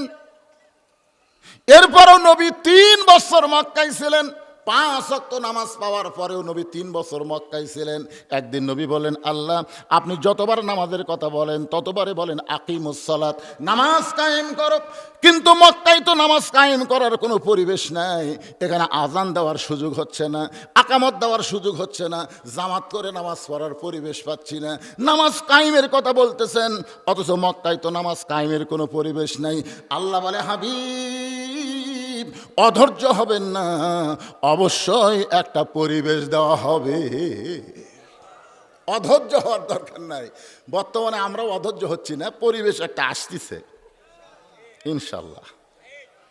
বাপ পড়ে বেটা পড়ে না, এটা নামাজ পড়া কয়। মানুষ যখন বুড়া হবি তখন এমনি ভালো হবি। সারা জীবন ঘুষের চাকরি করছে, চাকরি শেষ, এখন 2 হাত তুলে দোয়া করতেছে, আল্লাহ আমি আর জীবনে ঘুষ খাবো না, আল্লাহ আল্লাহ আমি তওবা করতে চাই, আর জীবনে ঘুষ খাবো না। 2 কান্দের 2 ফেরেশতাকে আল্লাহ এই শয়তানের লেখমো কি, যতদিন চাকরি করেছে ততদিন ঘুষ না খাওয়ার কথা বলেনি, যেই চাকরি গেছে আর কয় ঘুষ খাবো না। যখন হবে চামড়া ঢিল, আল্লাহর সাথে দিছে মিল। আপনারা জানেন মসজিদে জামাতের সঙ্গে নামাজ পড়লে আল্লাহ 27 গুণ সওয়াব দেয়। জোরে কর কথা, ঠিক কথা কর না কেন? একলা একলা বাড়িতে পড়লে কয় গুণ? আচ্ছা বাড়িতে একলা পড়লে 1 গুণ, মসজিদে যদি একলা পড়ে তাহলে কয় গুণ? কি কথা কয় রে? মসজিদে একলা নামাজ পড়া থাকবি না জামাতের সাথে? আমি ফরজ নামাজের কথা বলতেছি বাজান। তাহলে মসজিদে যখন আপনারা জামাতে নামাজ পড়বেন, বলেন তো জামাতে নামাজ পড়বে গেলে 1 নম্বর শর্ত কি? 1 নম্বর শর্ত হলো কাতার সোজা করা। জোরে কোন কাতার। 2 নম্বর শর্ত হলো কাতারের মধ্যে ফাঁক বন্ধ করা। এ কথাটা কর না কেন? আচ্ছা আপনারা যে কাতার সোজা করবেন, এ কাতার সোজা কী দিয়ে করবেন? পায়ের গোড়ালির সঙ্গে গোড়ালি মিল করে সোজা করা লাগবে। এখন যেই বেটা চেয়ারে লিয়া মাঝখানে এসে বসিছে, এ কথা মান না কেন? যেই বেটা চেয়ার লিয়ে এসে বসেছে, আপনি খোঁজ করে দেখেন আমার এলাকার যে কয়টা চেয়ার পার্টি নামাজ পড়ে অধিকাংশ যৌবন বয়সেরা নামাজ পড়েনি। বুড়া বয়সে যখন বিয়ারিং টিয়ারিং সব জাম মেরে গেছে, এই সময় শালারা চেয়ার লিয়াচ্ছে। এই সময় শোনেন, একমাত্র নামাজ এটা সরকারি চাকরির মতন। সরকারি চাকরি যখন সব বয়সে হয় না, নামাজ সব বয়সে ধরলে হবে না। 7 বছর থেকে নামাজের তালিম দেওয়া লাগবে, 10 বছর থেকে জোর করে নামাজ ধরার লাগবে। জোরে কর কথা রেখে না, সারা জীবন নামাজ পড়েনি, শালা বুড়া বয়সে চেয়ার লেচ্ছে। যারা কাতার সোজা করে নামাজ পড়বি এর কি বিপদ? এরা আর পায়ের গোড়া খুঁজতেছে, কেন গোড়া কুটিরা এই বসার কারণে ওর গোড়া গেছে 2 ফুট আগে। এখন আপনারা বলেন একটা লোক সামনে কাতারে 2 ফুট আগে পায়ের গোড়ালি দিয়ে ও যদি চেয়ারত বসে থাকে, আপনি কি 27 গুণ সওয়াব পাবেন? তাহলে 27 গুণ সওয়াব যদি আপনি পাবার চান, তাহলে কি করা লাগবে? 4 জন মিলে জামাত করে ওই চেয়ারের 4টা পাও ধরে ও কান্দত করে, যেরকম খাটনি কান্দত লেয়, ওই খাটনি কান্দের নেওয়ার মতো চেয়ার কান্দত লে ও বারান্দা থোয়া লাগবে। তো তুই বারান্দা থাক, তোর কাতারের মধ্যে ঢোকার কোনো চান্স। এ কথা কর না কেন? নামাজের ভিতরে বাহিরে 13 ফরজ, তার মধ্যে একটা ফরজ হলো দাঁড়িয়ে নামাজ পড়া। জোরে কোন কথা ঠিক? আল্লাহ কোরআনে বলেছেন কুমু লিল্লাহি কানিতিন, দাঁড়াও দাঁড়াও আল্লাহর জন্য দাঁড়াও, কানিতিন আনুগত্য নিয়ে দাঁড়াও। আল্লাহ দাঁড়াবার কাছে আর বেটা চেয়ারত বসে, তুই কি জমিদার হুজুরা? এই ফুচকা এই সিদার করে নাকি রে? ঘরে গা সামনে অথবা সবিল হকের উপর কিন্তু হক বুঝেছেন তো, কুল জাল হক ও জাহাকাল বাতিল ইন্নাল বাতিলা কানা জাহুকা। হক একটা ফাটাফাটি ওয়াজ হবে, যা থাকে কপালে। জোরে কোন কথা রেখে। তাহলে 2টার বিষয় আপনাদের সামনে সামান্য করে বলেছি। 1 নম্বর হচ্ছে ইল্লাল্লাযিনা আমানু, 2 নম্বর হচ্ছে আমিলুস সালিহাত। এই 2টার উপরে কিছু সময় আলোচনা করলাম। এখন 3 নম্বর বিষয় হচ্ছে ওয়াতাওয়াসাউ বিল হক। বাংলাদেশে একটা শাইখুল হাদিস ছিল, নাম হলো আজিজুল হক। জোরে কোন নাম কি? তার বেটার নাম হচ্ছে মামুনুল হক। জোরে কোন মামুনুল। আর এখন ওয়াজ হবে ওয়াতাওয়াসাউ বিল হক। একেবারে ঝাঁকি দেখো বলেন না, ওয়াতাওয়াসাউ বিল হক। হক যে কি জিনিস ভাই।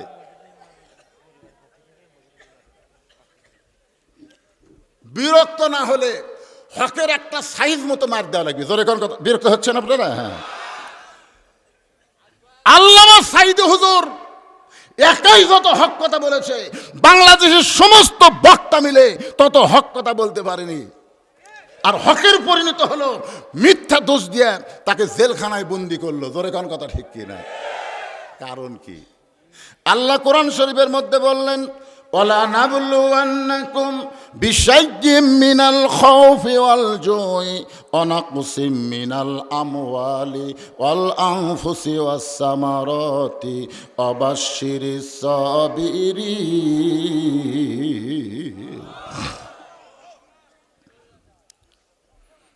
এখন আপনারা আমার হাতের দিকে তাকান।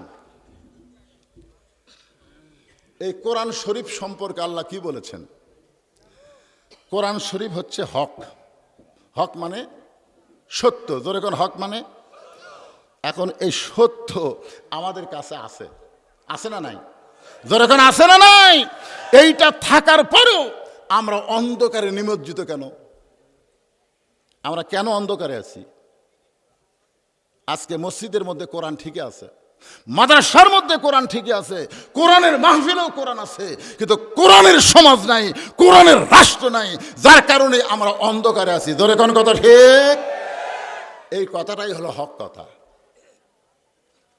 একটু মনোযোগ দিয়ে শুনবেন। যে গানটা গাইলাম, দেশে আইলো কলিকাল, ভেড়া চাটে বাঘের গাল, আসল কথা বললে তোমায় জেলে দিবে রে, আসল কথা বললে তোমায় মারবে রে।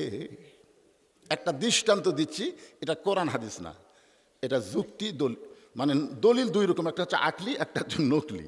তো নকলি হচ্ছে কোরআন হাদিস, এটা জ্ঞান ভিত্তিক, একটা বুঝানোর জন্য বলতেছি, খুব খেয়াল করবেন। মসজিদে জোহরের নামাজ চলতেছে। কোন নামাজ? ইমামতি যিনি করতেছেন তার নাম হলো ফজল ইবনে আব্বাস। যিনি ইমামতি করতেছেন তার নাম হচ্ছে ফজল ইবনে আব্বাস। ইমাম সাহেব মুসল্লিদের নিয়ে নামাজ আদায় করতেছেন। এমন সময় একজন পাগল মসজিদের বাহির থেকে বলতেছেন, ইমাম মসজিদে নাই রে, ইমাম মসজিদে নাই। এরা কিন্তু কোরআন হাদিসের দলিল না, বুঝানোর জন্য বলতেছি ভাইজান। তো এখন এই কথাটা কি ভিতর থেকে বলছে না বাইরে থেকে? ইমাম মসজিদে নাই রে, ইমাম মসজিদে নাই। এই কথা শোনার পরে প্রত্যেকটা মুসল্লি এরকম হাত বাঁধা অবস্থায় মানে মেহরাবের দিকে তাকাচ্ছে। আপনারা বলেন তো, ইমাম সামনে না গেলে কেউ কি নামাজের দাঁড়াছে? তাহলে সবাই তো ইমাম দেখেই নামাজের নিয়ত করছে, ঠিক কিনা বলেন? তারপরে একটা পাগল বলতেছে, ইমাম মসজিদে নাই রে, ইমাম মসজিদে নাই। এরপরেও চোখ টেরা করে দেখার কারণ কি?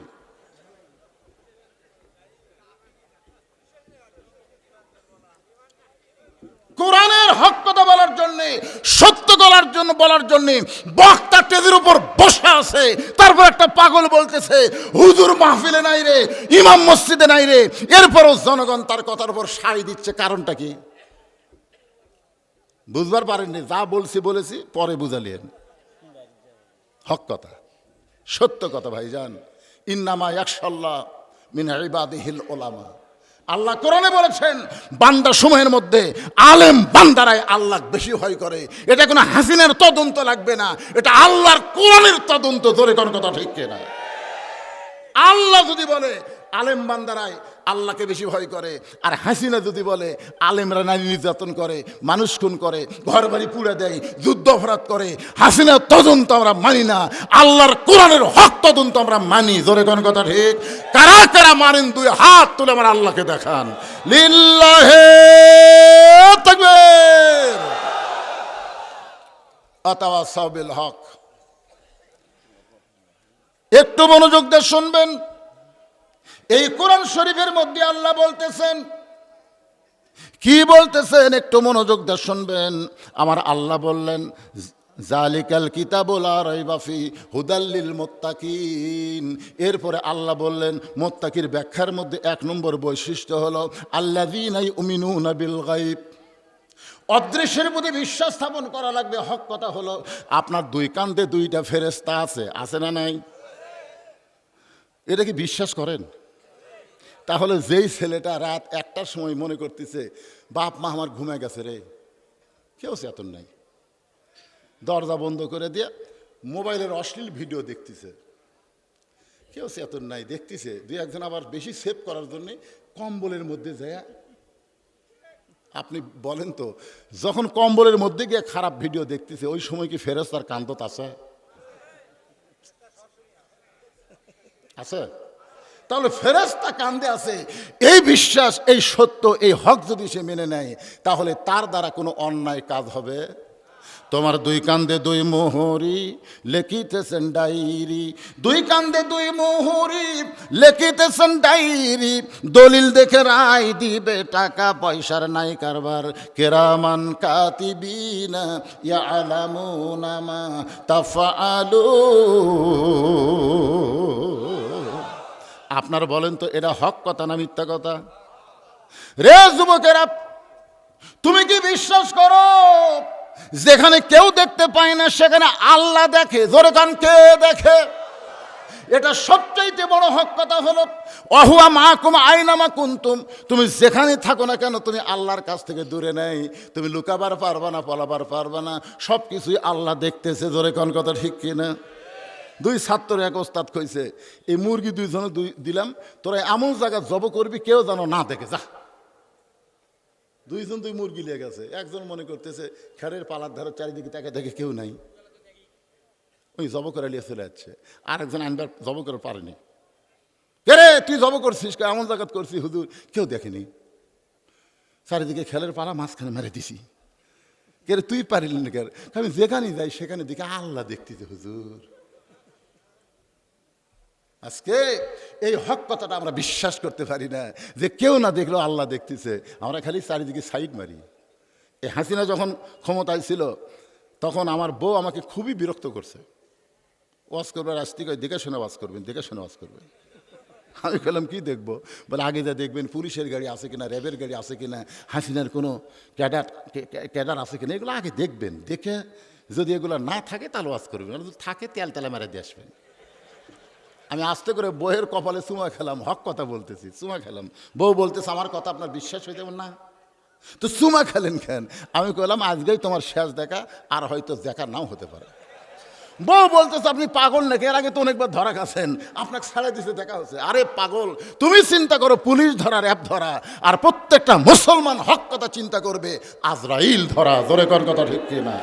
আপনারা বলেন তো, কোন ধরার গুরুত্ব বেশি?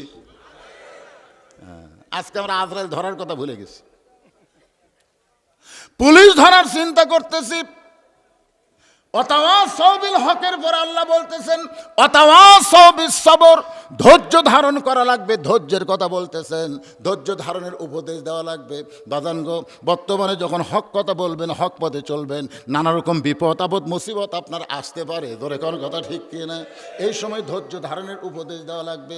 আপনারা বলেন তো, যে মেয়েটার বিয়ে হয়েছে কিন্তু এখন পর্যন্ত বাচ্চা হয় নাই, বাচ্চা হবে, এখনো পর্যন্ত বাচ্চা হয় নাই, বাচ্চা হবে, ওই মেয়েটার পেটে যখন বাচ্চা হয়েছে, যখন প্রসবের সময় হয়েছে, ওই সময় কিন্তু একটা ব্যথা ওঠে, যাকে বলা হয় প্রসব ব্যথা। ধরে কোন কি ব্যথা? এই প্রসব ব্যথা যখন উঠছে, তখন মেয়েটা বলতেছে মরে যাবো, বিষ খাবো, গলার দড়ি দিব। মরে যাবো মানে এত ব্যথার চোটে বলতেছে মরে যাবো, বিষ খাবো, গলার দড়ি দিব। তখন দাদি নানি দৌড়াচ্ছে, কি রে, এত ব্যথা হচ্ছে, বাঁচবো না, মরে যাবো, বিষ খাবো, গলা। দাদি কয় গেরে পাগলি, তুই কি জানিস মায়ের পায়ের তলে সন্তানের জান্নাত? তুই জানিস? বাবা আনন্দে মাতিয়া সাগরে ভাসাইয়া সেই যে চইলা যায়, খবর লয় না। মাজন ধরিয়াই উদরে কতই কষ্ট করে, 10 মাস পরে পাই প্রসবের বেদনা। দাদি নানি বলে তোর পায়ের তলে সন্তানের জান্নাত, এমন করে কান্দিস না, চোখ ঘরত চল। ঘরে নিয়ে গিয়ে জোর করে শোয়ে দিয়া ঠান্ডা পানির মধ্যে নরম কাপড় চুবড়ায় কপালে দেয়। কপালে দেওয়ার পরে গালে মুখে চুমা খায়, বলে ধৈর্য ধর, ওয়াতাওয়াসাউ বিস সবর, ধৈর্য ধর, তুই মা হবি, তোর পায়ের তলে সন্তানের জান্নাত হবে। এরপরেও প্রসব ব্যথায় যখন কানবার চায়, দাদি নানি বলে দাঁতের উপর দাঁত দেয়া কান, জোরে কান্দিস না, কারণ রাস্তার ধারে তোর বাড়ি, মানুষ রাস্তা দিয়ে যাবে আর বলবে ওই বাড়ির একটা মেয়ে মানুষের বাচ্চা হওয়ার সময় কি জোরে জোরে কানতেছে, তোর কি শরম নাই, তোর কি লজ্জা নাই? আল্লাহ মিনাল ঈমান, লজ্জা শরম হলো ঈমানের একটা অংশ। এরকম নানা বুঝে বলতেছে ধৈর্য ধর, দাঁতের ওপর দাঁত দেওয়া, তাও সবিস সবর। এবার মা দাদি নানির কথা মতো ধৈর্য ধরে দাঁতের উপর দাঁত দিছে, আর কান্দে না কেন, ও করতেছে। এমন সময় দাদি নানি ধাত্রীকে ইশারা করে বলতেছে মার। মার মানে কি? যে দাঁতের উপর দাঁত দিছে, ধাত্রী এখন মারছে টান, জোরে টান মারার কারণে কষ্ট এত বেশি হয়েছে যে মা বেহুশ হয়ে গেছে। কিছুক্ষণ পরে ধাত্রী সন্তানকে গোসল করায় ওই সন্তানকে যখন মায়ের বুকের উপরে দেয়, সন্তানের পরশে কিন্তু মা হুঁশ ফিরে পায়। মা হুঁশ ফিরে পাওয়ার সঙ্গে সঙ্গে সন্তানকে বুকের মধ্যে টাইনা নিয়ে জিব্বা লম্বা বের করে সন্তানের কপালে চুমা খায়, মুখে চুমা খায়। দাদি নানি তিরস্কার করে বলে, এর জন্যে গলার দড়ি দিবার চাইলি, এর জন্য বিষ খাবার চাইলি, আত্মহত্যা করবার চাইলি, তাকে আবার চুমা খাস কেন, আদর করিস কেন, এক লাত্তি দিয়ে ফেলে দে, ও বড় কষ্ট দিয়ে তোকে দুনিয়া চাইছে, এরা আদর করিস না। মা তখন মুসকি হাসের বলে, দাদি কষ্টের পরে এমন শান্তি আমি আগে জানতাম না, কষ্টের পরে এমন শান্তি আগে জানতাম না। আজকে বাংলাদেশে কত কষ্ট হলো, এই কোরআনের জন্য কত মানুষের ফাঁসি হলো, এই কোরআনের জন্য কত মানুষকে গুম করা হলো, এই কোরআনের জন্য কত আলেমকে জেলখানায় বন্দি করা হলো, নানা রকম কষ্ট দিয়ে নানা রকম নির্যাতন দিয়েছে। আমরা অনেক কষ্ট সহ্য করেছি, অনেক নির্যাতন সহ্য করেছি, কিন্তু বাংলার আকাশে যেদিন কলেমার পতাকা উড়বে, আল্লাহর কোরআন দিয়ে বাংলাদেশের সমাজ চলবে। মা যেমন সন্তানকে বুকে পাইয়া তার কষ্ট ভুলে গেছে, আমরা বাংলার মুসলমান কোরআন অনুযায়ী যখন চলতে পারবো, আমরা সব কষ্ট ভুলে যাব।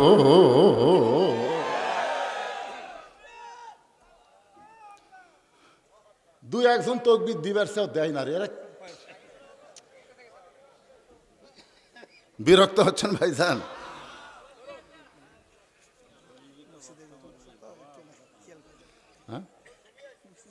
না, মা ফাতেমাকে যে জায়গা থুসি মনে আছে না, ভুলে গেছেন? সারা রাত ও খেয়াল করে দেখেন, মগরিব এসব পড়েনি তো। এই পাগলারা, মা ফাতেমার স্বামীর কাছে কি চাইছে? তিনটা চাওয়ার পুরা করতে হবে। 1 নম্বর চা হলো রাতের অন্ধকারে আমাকে দাফন করা লাগবে। 2 নম্বর চা হলো আমার কোনো জানাজার ব্যবস্থা করা লাগবে না। আলী বলতে, ফাতেমা তুমি কি পাগলি নাকি? তুমি নবীর মেয়ে, দুনিয়াতে বিদায় নিলে হাজার হাজার মানুষ তোমার জানাজায় দোয়া করবে, তোমার জন্য নামাজ পড়বে, দোয়া করবে, তুমি কি দোয়া চাও না? ফাতেমা বলে, স্বামী গো, লক্ষ লক্ষ মানুষ যদি বলে ফাতেমা ভালো, আর আপনি যদি বলেন ফাতেমা ভালো না, এই লক্ষ মানুষের জানাজা দিয়া ফাতেমার এক তিল পরিমাণ লাভ হবে না।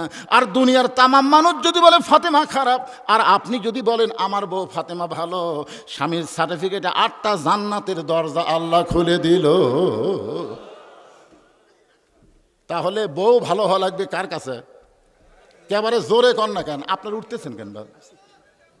হ্যাঁ, আর হামাকের গুলা লব উল্টা কি কয়, খালি তুমি আমাকে দেখবার পারো না, খালি তুমি। আমারটাও আমাকে মাঝে মধ্যে কয়, আমি কেমন পাড়ার যা জিজ্ঞাসা করে যাও, পাড়ার একটা মানুষ আমাকে খারাপ করবি না, খালি তুমি আমাকে দেখবার পারো না। আপনার বলেন তো, পাড়ার লোকেরা যদি আপনার বউকে ভালো কয়, তাহলে আর আপনার বউ ভালো আছে? আপনার বউ কেমন এটা পাড়ার লোক জানে কেমনে?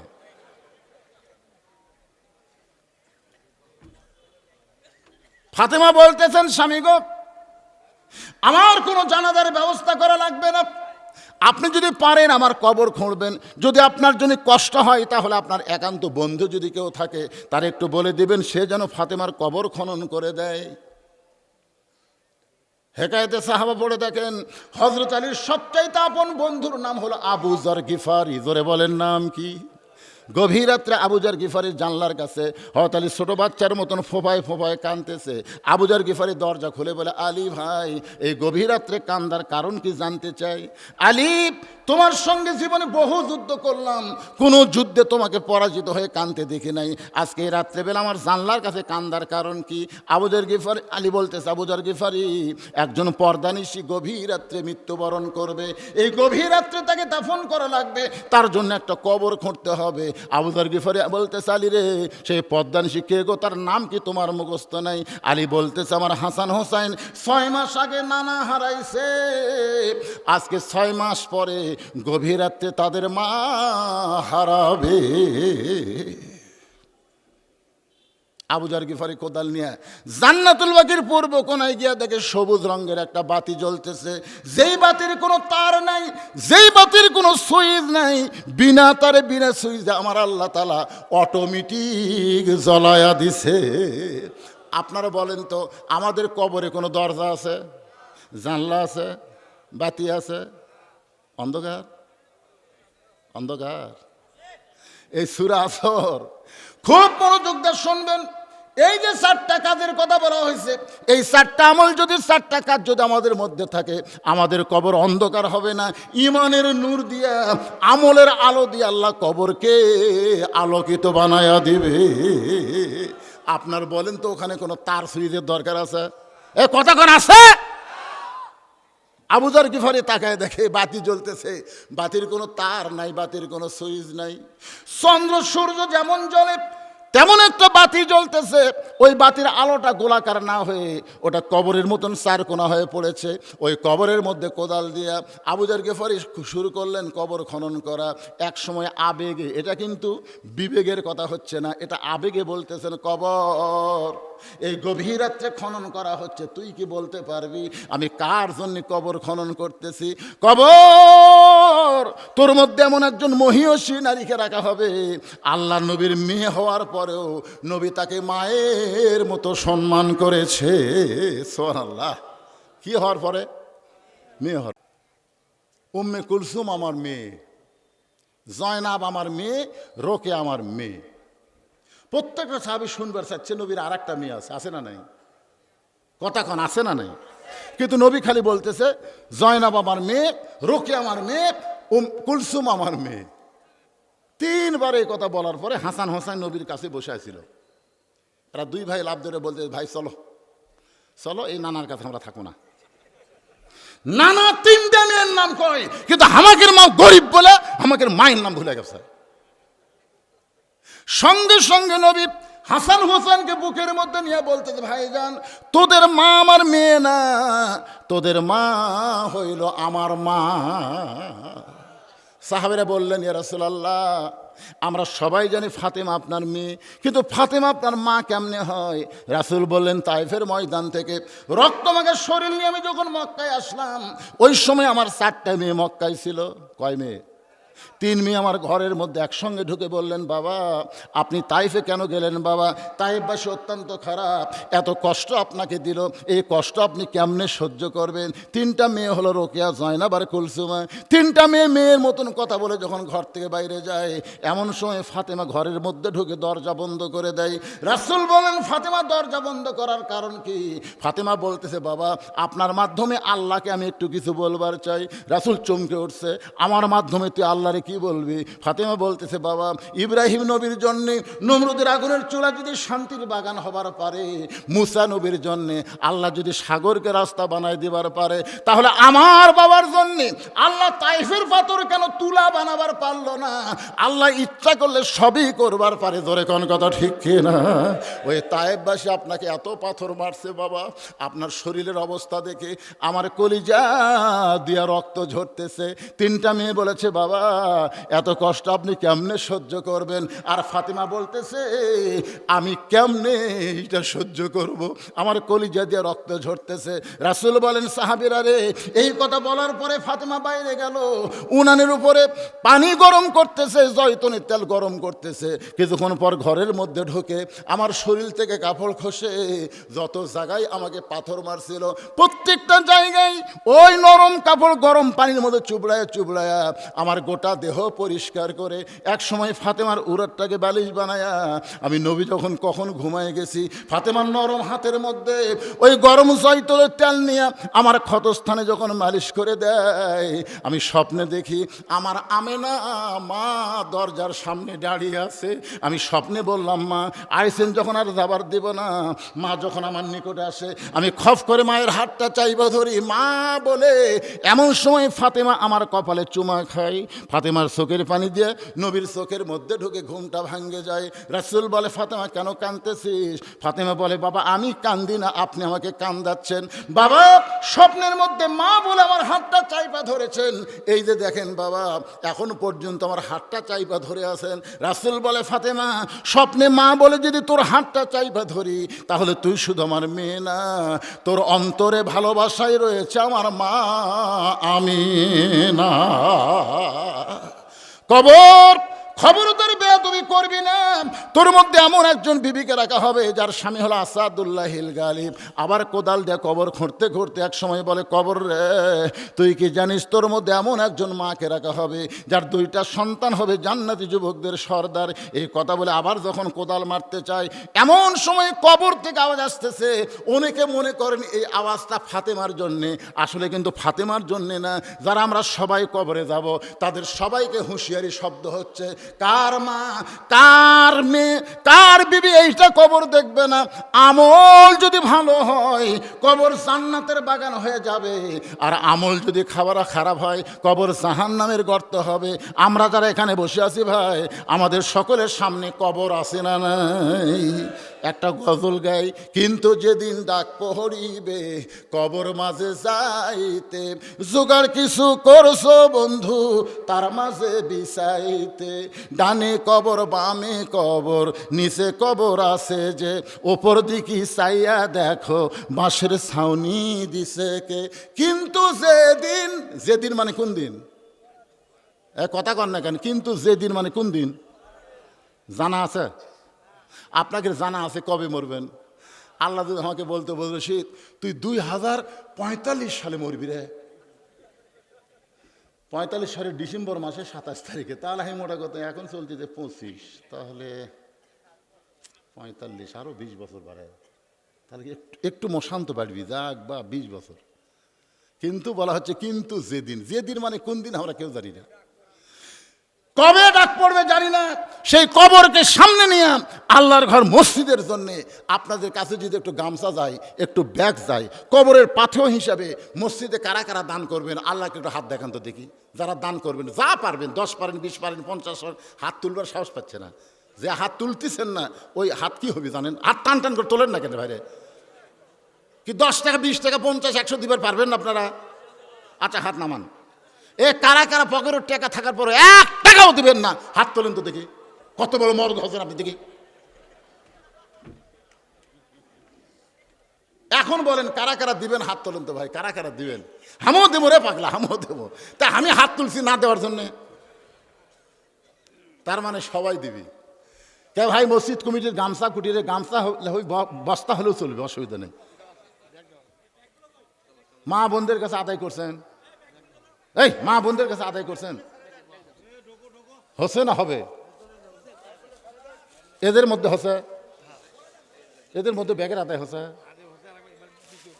ওহো, তাই তো হাত তুলবার চায় না ভাই। কি ভাই ব্যাংকে একবার টাকা থন না বারবারে থন? না না, ব্যাংকে কি একবার টাকা থন না বারবার থন? বারবার কেন থন? যত টাকা ব্যাংকে রাখবো তত বাড়বে। যে দান করবেন এটা জান্নাতের ব্যাংকে রাখা হবে, যতবার রাখবেন ততবার আল্লাহ বাড়াই দেবে। ব্যাগলা নামো, ব্যাগলা নামো, গামছা যে ব্যাগলা নামছে মাশাআল্লাহ দিয়ে দেন, সবাই দিয়ে দেন বাবা। যারা হাত তুলছেন দেন, যিনি যা পারবেন আল্লাহর রাস্তায় দিয়ে দেন, সবাই দেন। আমার মায়েরা বোনেরা পর্দার অন্তরে যারা আছেন সবাই আল্লাহর রাস্তায় দান করেন। আমিও আপনাদের সামনে সামিল হওয়ার জন্য 200 টাকা আল্লাহর রাস্তায় ব্যাগের মধ্যে দিয়ে দিলাম। একটা ব্যাগ নাই, টেবিলে দিয়ে দিলাম। ভাইজান সবাই একটু জিকির করেন, লা ইলাহা ইল্লাল্লাহ, লা ইলাহা ইল্লাল্লাহ। উঠতেছেন কেন? কলিজা আমার ভরে গেছে। কবর কে যেন ডাকতে বলে, আলী রে। ফাতেমা পর্দানিশী, আল্লাহ জোহরা ডিগ্রি দিয়ে ফাতেমার কবরটাকে কিয়ামত পর্যন্ত পর্দা করে দিয়েছে। আল্লাহর বান্দি যারা আছেন আমার মায়েরা, পর্দার মধ্যে থাকবেন। পুরুষের 1 নম্বর নেক আমল হলো নামাজ, আর নারীদের 1 নম্বর নেক আমল হলো পর্দা। এখন অনেকেই মনে করতেছে হুজুর আমরা 5 ওয়াক্ত নামাজ পড়ি না, আমরা জুমার নামাজ পড়ি। আপনারা বলেন তো 5 ওয়াক্ত নামাজ বাদ দেখালে জুমার নামাজ পড়লে তাকে নামাজি বলা যায়? জোরে কোন নামাজি বলা যায়? 5 ওয়াক্ত নামাজ যারা পড়ে না, জুমার নামাজ পড়ে, তাদের চরিত্র, তাদের চেহারার দিকে তাকায় দেখবেন, তারা মসজিদের সবার শেষে আসা, আগে যায়। খুব খেয়াল করে দেখবেন, আসবে সবার শেষে, যাবে সবার আগে। আপনারা বলেন তো, জুমার দিনে আল্লাহর ফরজ হুকুম কি?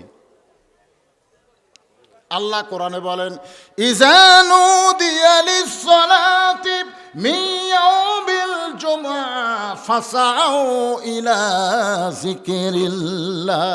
ফাসাউ শব্দের অর্থ কি? ধীরে ধীরে না জোরে জোরে? ধীরে ধীরে। আজান শোনার পরে ধীরে ধীরে।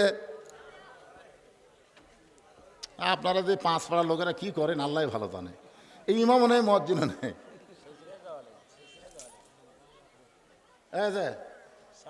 জামাই কি কয়? ফাসাও সা। মানে মানে আসতেও না, আবার দৌড়ানো না, এমন ভাবে যাওয়া লাগবে আজান শোনার সাথে সাথে। আর আমাদের গুলা কি করে? সবার শেষে আসে বারবার খালি ঘড়ি দেখে, বারবার ঘড়ি দেখে। কতকগুলা লোক দেখবেন মসজিদের মধ্যে ঢুকলি ঘড়ি দেখা রোগ ধরে। মসজিদ ঢুকলি ওই 4 স্টলে ঘন্টার পরে ঘন্টা গল্প করতেছে, একবার ঘড়ি দেখে না। এরকম লোক নাই? মসজিদের মধ্যে ঢুকলি নিজের ঘড়ি দেখতেছে, মসজিদের দেওয়াল ঘড়ি দেখতেছে। এই দুটা দেখার পরেও আর তৃপ্তি হচ্ছে না। সাইডটা একটা বল, ভাই আর কয় মিনিট আছে রে? হচ্ছে এখনো 5 মিনিট। ভাই আজ ঘড়ি লড়তেছে না, আজ ঘড়ি লড়তেছে না। আল্লাহ কোরআনে বলেছেন, কদ আফলাহা মান তাযাক্কা ওয়া যাকারা ইসমা রাব্বিহি ফাসাল্লা। মসজিদের মধ্যে যখনই তুমি ঢুকবে, তুমি এমন একটা জায়গার মধ্যে ঢুকলাম, যতক্ষণ মসজিদে থাকবা নামাজ হওয়ার আগ পর্যন্ত, একটু আগে আইসা আযানের পরে আল্লাহর অবারিত রহমত তোমার উপর বর্ষণ হবে। একজন আমাকে বলতে, হুজুর আমি খালি জুম্মা পড়ি, 5 ওয়াক্ত পড়ি না, তাহলে আমার খবর কি? আমার কি কোনো খবর নাই? তা আমি যখন কিছু বলতেছি না, সাইড থেকে একজন বলতেছে, হুজুর আল্লাহ রহমত থেকে নিরাশ হওয়া নিষেধ। আল্লাহ কোরআনে বলেছে, লা তাকনাতু মির রাহমাতিল্লাহ ইন্নাল্লাহা ইয়াগফিরুয যুনুবা জামিয়া ইন্নাহু হুয়াল গাফুরুর রহিম। তাই বললাম, ভাইরে ঠিক নাই? ঠিক আছে। আমি বললাম, ভাইরে আল্লাহ হয়তো হাসরের ময়দানে কঠিন দয়ালু হয়ে বলবে, যারা 5 ওয়াক্ত পড়নি, খালি জুম্মা পড়ছো, আমি আল্লাহ তাদেরকে জান্নাত দিয়ে দিলাম, যাও।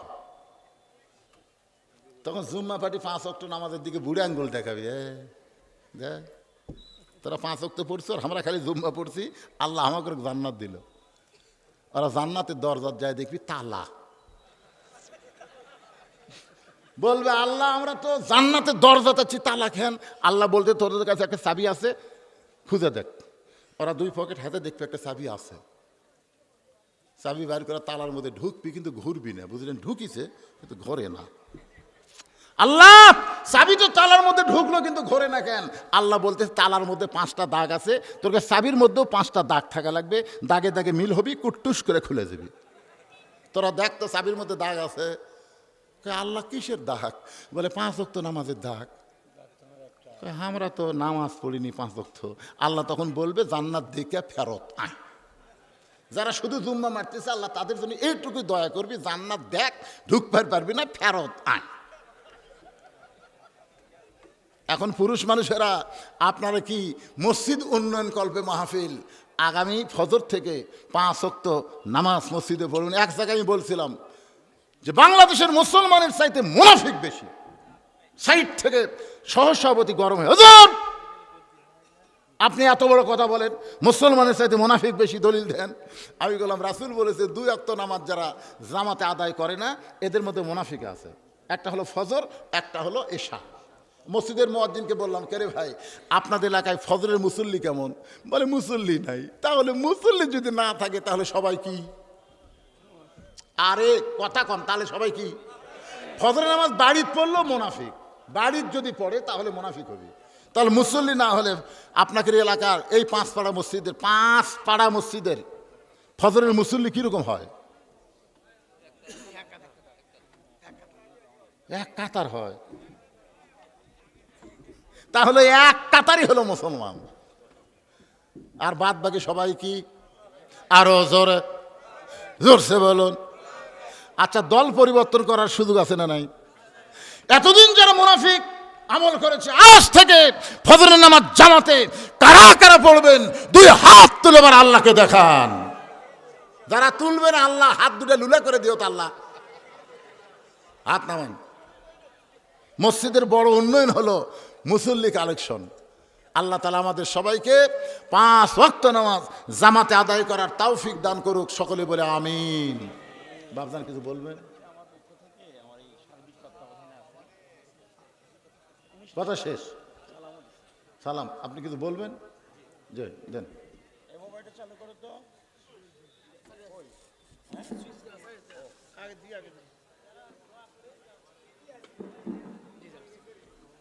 আলহামদুলিল্লাহ, সুদীর্ঘ প্রায় 2 ঘন্টা হতে চলেছে মোহতারাম আলোচনা করলেন। আল্লাহ সুবহানাহু ওয়া তাআলা আমাদের সকলকে আমল করার তৌফিক দান করুন, বলি আল্লাহুম্মা আমিন। এখন একেবারে সমাপনী, আমার পক্ষ থেকে সমাপনী কথা রাখবেন অত মাহফিলের সার্বিক ব্যবস্থাপনায় যিনি ছিলেন প্রকৌশলী প্রফেসর ডক্টর আল্লাযীনা আমানু ওয়া আমিলুস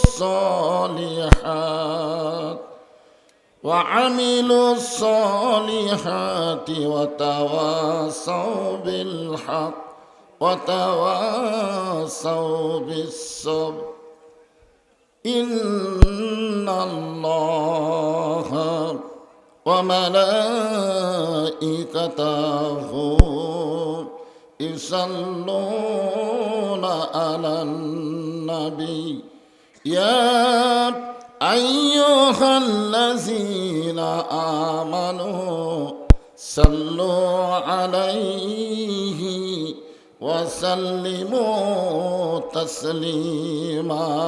আল্লাহুম্মা সাল্লি আলা মুহাম্মাদ ওয়া আলা আলি মুহাম্মাদ কামা সাল্লাইতা আলা ইব্রাহিম ওয়া আলা আলি ইব্রাহিম ইন্নাকা হামিদুম মাজিদ। আল্লাহুম্মা বারিক আলা মুহাম্মাদ ওয়া আলা আলি মুহাম্মাদ কামা বারাকতা আলা ইব্রাহিম ওয়া আলা আলি ইব্রাহিম ইন্নাকা হামিদুম মাজিদ। লা ইলাহা ইল্লাল্লাহ।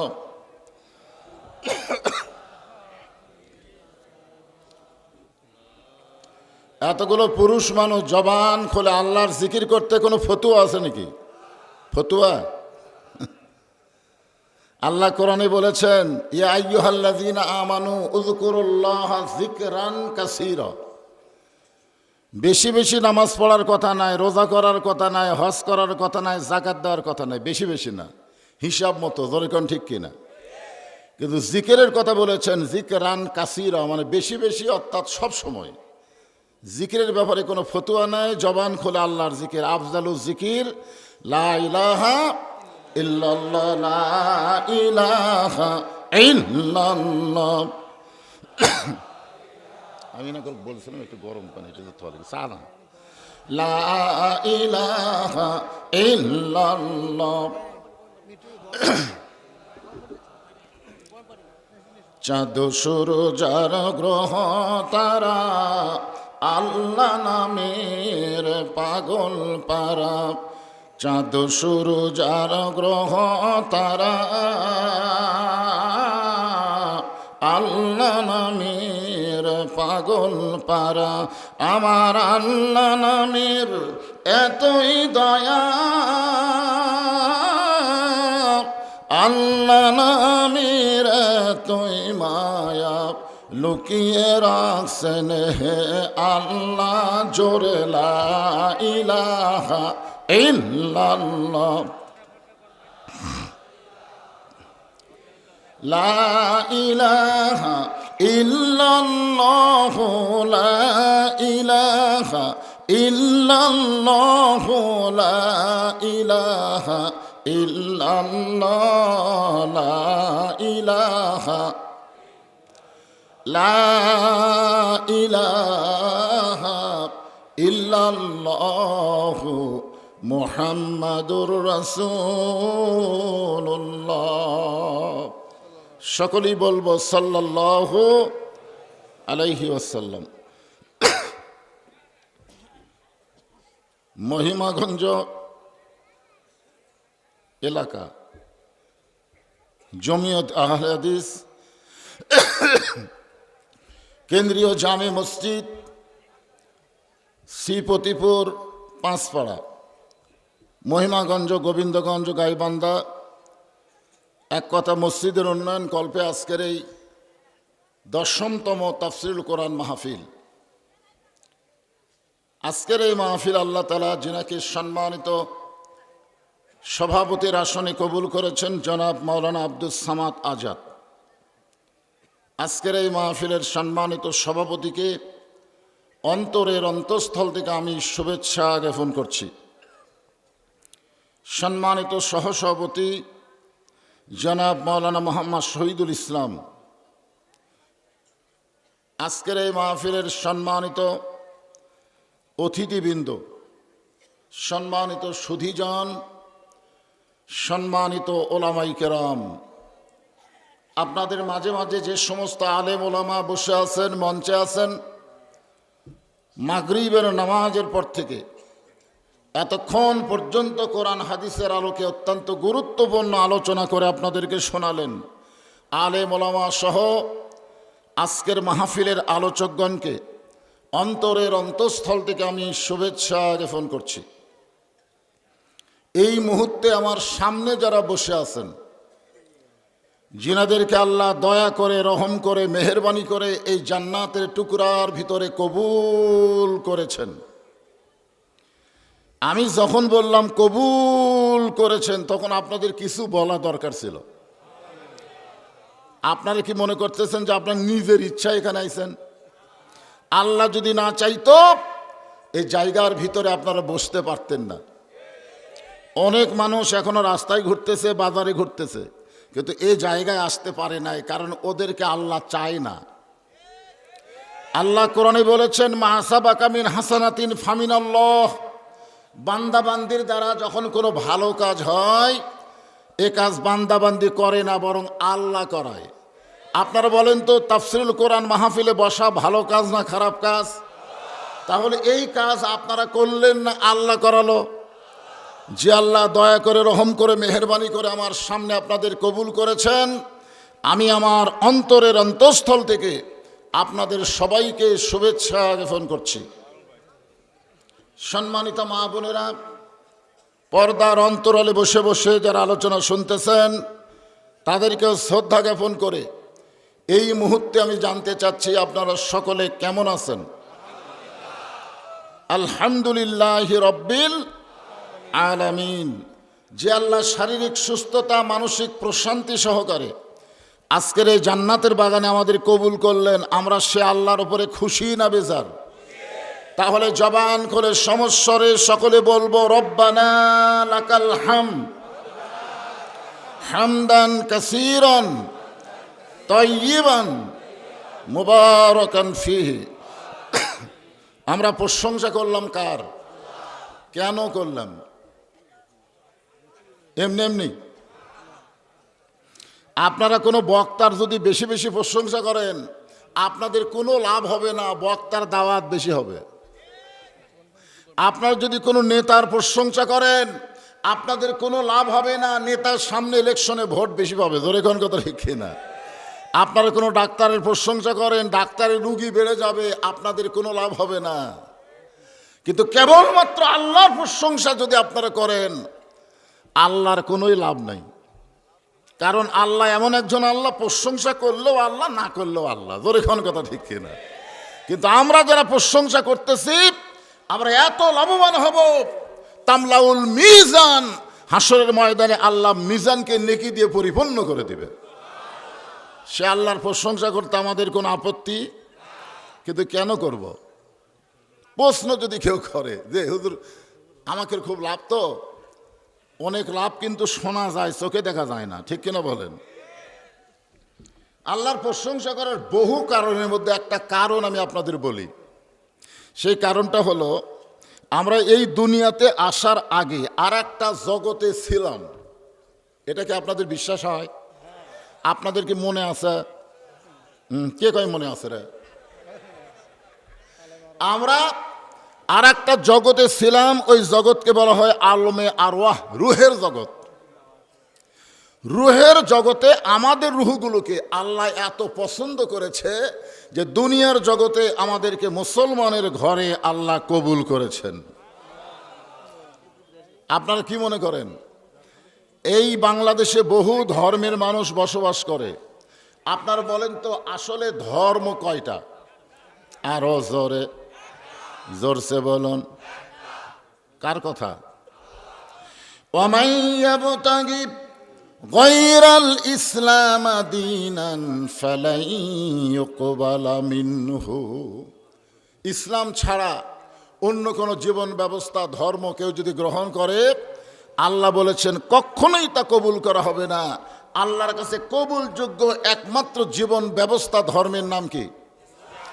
ইন্নাদ-দীনা ইনদাল্লাহিল ইসলাম। ভাগ্য গুণে আমরা সেই ইসলামের ভিতরে আল্লাহ কবুল করে মুসলমানের ঘরে কবুল করেছেন। খুশি না বেজার? তাহলে জবান খুলে আর একবার বলি আলহামদুলিল্লাহ।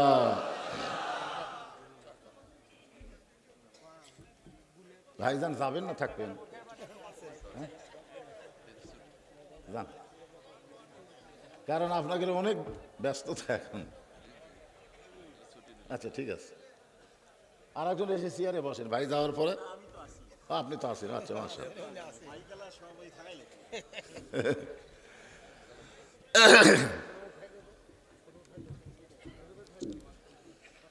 কি বলতেছিলাম যে আল্লাহর প্রশংসা করার আর একটা কারণ বলবো। সে কারণটা হলো দুনিয়ার সবাইকে মুসলমানেরা নেতা হিসাবে মানবার পারবে না। অনেকে বলে না আমার নেতার পিছনে আজকে সারাদিন খাটলাম।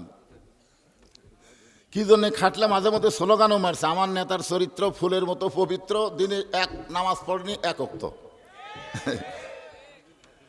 আমরা ভাগ্যগুণে এমন একজন নবী এবং নেতা পাইছি, সুবহানাল্লাহ বলেন। এটা আমাদের কপাল। কপাল।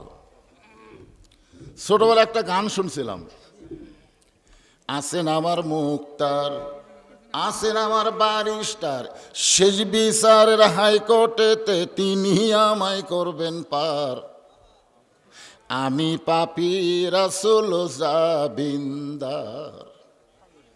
এখানে রাসূলকে জাবিন্দার কেন বললাম? মানে আমাদের কপাল এত ভালো, আল্লাহ যখন হাসরের ময়দানে হাকিম হয়ে আমাদেরকে আসামি বানায় বিচার শুরু করবেন, ওই সময় আমাদের নবী উকিল হয়ে ব্যারিস্টার হয়ে আমাদেরকে সুপারিশ করে জান্নাতে পৌঁছায় দিবেন। এমন একজন নবী নেতার উম্মত হওয়াতে খুশি না বেজার? আমাদের বাংলাদেশে কিছু মুসলমান আমাদের নবীকে নবী হিসাবে বিশ্বাস করে কিন্তু নেতা হিসাবে মানবার চায় না। এরকম কিছু মুসলমান আছে না? দেখবেন নবীর প্রতি দরুদ পড়ি, নবীরে সালাম করি মসজিদের ভিতরে, কিন্তু নবীর সমাজ গড়ার কাজে অনেকের দ্বন্দ্ব মনে বাজে। কি নবীর সমাজ গড়ার কাজে অনেকের দ্বন্দ্ব আছে না নাই? এই যে আমার এক ভাই ডাক্তার সাহেব বললেন, নবীর 23 বছরের নবুয়তি জিন্দেগির 10 বছর নবী মদিনার রাষ্ট্রপতি ছিলেন। ধরে কোন কথা ঠিক কিনা? আজকে আমাদের মতন হুজুরেরা যখন কোনো রাজনীতি করবার চায়, তখন সাইড থেকে একজন বলে, হুজুর রাজনীতি করবেন না। আমি চিন্তা করি আমি তো একটা পানসা হুজুর। আসল হুজুর যিনি, তিনি রাজনীতি করেছেন 10 বছর। জোরে কোন ঠিক কিনা? তো বিশ্বনবী যদি রাজনীতি করে বিশ্ব নেতা হওয়ার পরে আর আমরা স্যামসা হুজুর রাজনীতির কথাই বলবার পারবো না, এটা কেমন কথা? ঠিক কিনা বলেন? আমরা যে কোরআন থেকে তাফসির শুনবো, আমি সূরা আসরের তাফসির করে আপনাদের শোনানোর নিয়ত করেছি। আপনাদের কাছে স্বীকারোক্তি নিতে চাই, এই কোরআনে কোনো সন্দেহ আছে মনে হয়? আল্লাহ কোরআনের প্রথমেই বলেছেন, যালিকাল কিতাবু লা রাইবা ফীহি হুদাল লিন্নাস। কি হুদাল্লিল সভাপতি সাহেব ধরে দিছে যে হুজুর আপনি ভুল করে চলে যাবেন, তা চলবে না, লোকমা দেওয়ার মানুষ মাহফিলে আছে, ধরে কোন কথা ঠিক কিনা। আমি এখানে ইচ্ছা করি হুদাল্লিল নাচ বলে আপনাদের কাছ থেকে লোকমা খাবার চাইছিলাম, লোকমা খাবার চাইছিলাম, দেখি আপনারা কি কন, কিন্তু কিছুই বলতেছেন না। হ্যাঁ বলছে তো, মানে পাইকারি হারে এই কোরআন থেকে সবাই হেদায়েত পাবে না বলেই আল্লাহ মুত্তাকি শব্দ উল্লেখ করেছে, ধরে কোন ঠিক কিনা। আপনারা বলেন তো, আপনারা যে কোরআন তেলাওয়াত শুনতেছেন, ওয়াজ শুনতেছেন, তাফসির শুনতেছেন, এর চাইতে শ্রোতা হিসাবে আবু জেহেল ভালো ছিল না খারাপ ছিল? খারাপ বলে। আপনারা তো বসে থেকে শুনতেছেন, ওর বসারই সুযোগ হয়নি। আল্লাহ নবী যখন কোরআন তেলাওয়াত করতেছিলেন, দাঁড়িয়ে দাঁড়িয়ে চোরের মতন চুপি চুপি সারা রাত কোরআন তেলাওয়াত শুনছে, সারা রাত। সকালবেলা গিয়া হঠাৎ আবু জেহেল মিটিংয়ের মধ্যে মুখ ফসকে কথা বাড়ায় না, এখন বাংলাদেশে কিছু কিছু নেতার মুখ ফসকে কথা বের হচ্ছে, মুখ ফসকে। আপনারা বলেন তো, শহীদ প্রেসিডেন্ট জিয়াউর রহমান বাংলাদেশ কিছুকাল শাসন করছে, তিনি যখন বাংলাদেশ শাসন করেছেন ভুলেও একটা বারো রাজাকার শব্দ উল্লেখ করেনি। কেন করেনি? কারণ ওনার প্রধানমন্ত্রী ছিল রাজাকার। খালেদা জিয়া যে কয়েকদিন বাংলাদেশ শাসন করেছে, আপনার দেখবেন খালেদা জিয়ার 91 সাল থেকে 96 সালে যিনি প্রেসিডেন্ট ছিলেন তিনি হলেন রাজাকার, ধরে কোন তিনি কি। এখন শহীদ জিয়া খালেদা জিয়ার মাধ্যমে যে সন্তান তারেক জিয়া দুনিয়ায় চাইছে, আজ পর্যন্ত তারেক জিয়ার কোনো আলোচনায় রাজাকার শব্দ শোনা যায়নি, ধরে কোন কথা ঠিক কি না। এখন কতকগুলো চামচা নেতা, ধরে কোন কি নেতা, মুখ ফসকা, মুখ ফসকে। আমি বলতেছি আবু জেহেল কিন্তু মুখ ফসকে ইচ্ছা করে বলেনি, মুখ ফসকে বলেছে এত সুন্দর কোরআনের বাণী, রাতটা কোন দিক দিয়ে গেল আমি বুঝবারই পারিনি। সুবহানাল্লাহ কবেন না। এত সুন্দর কোরআনের বাণী, রাতটা কোন দিক দিয়ে গেল আমি বুঝবারই পারিনি। এমন সময় মিটিংয়ের 1 নম্বর আবু সুফিয়ান বলতেছে, নেতা যেই কোরআন শুনতে রাত কোন দিক দিয়ে যায় বোঝা যায় না, সেই কোরআন ধরলে অসুবিধা কি? না শুনলেই যদি এত মজা হয়, তাহলে সেই কোরআন ধরার দরকার আছে না নাই? জোরে বলেন আছে না নাই? আবু জেহেল বলতেছে, আবু সুফিয়ান মারাত্মক কথা কইছিস, তুই আমার কাছে আয়। যে কাছে কাছে কানের কাছে ফিসফিস করে বলতেছে, এই কোরআনকে যদি আমরা ধরি তাহলে তোর আমার ভুয়া নেতৃত্ব চলবি না। বর্তমানে বাংলাদেশে ভুয়া নেতৃত্ব যারা দিবার চায় তারাই কোরআন ধরবার চায় না, জোরে কোন কথা ঠিক কি না।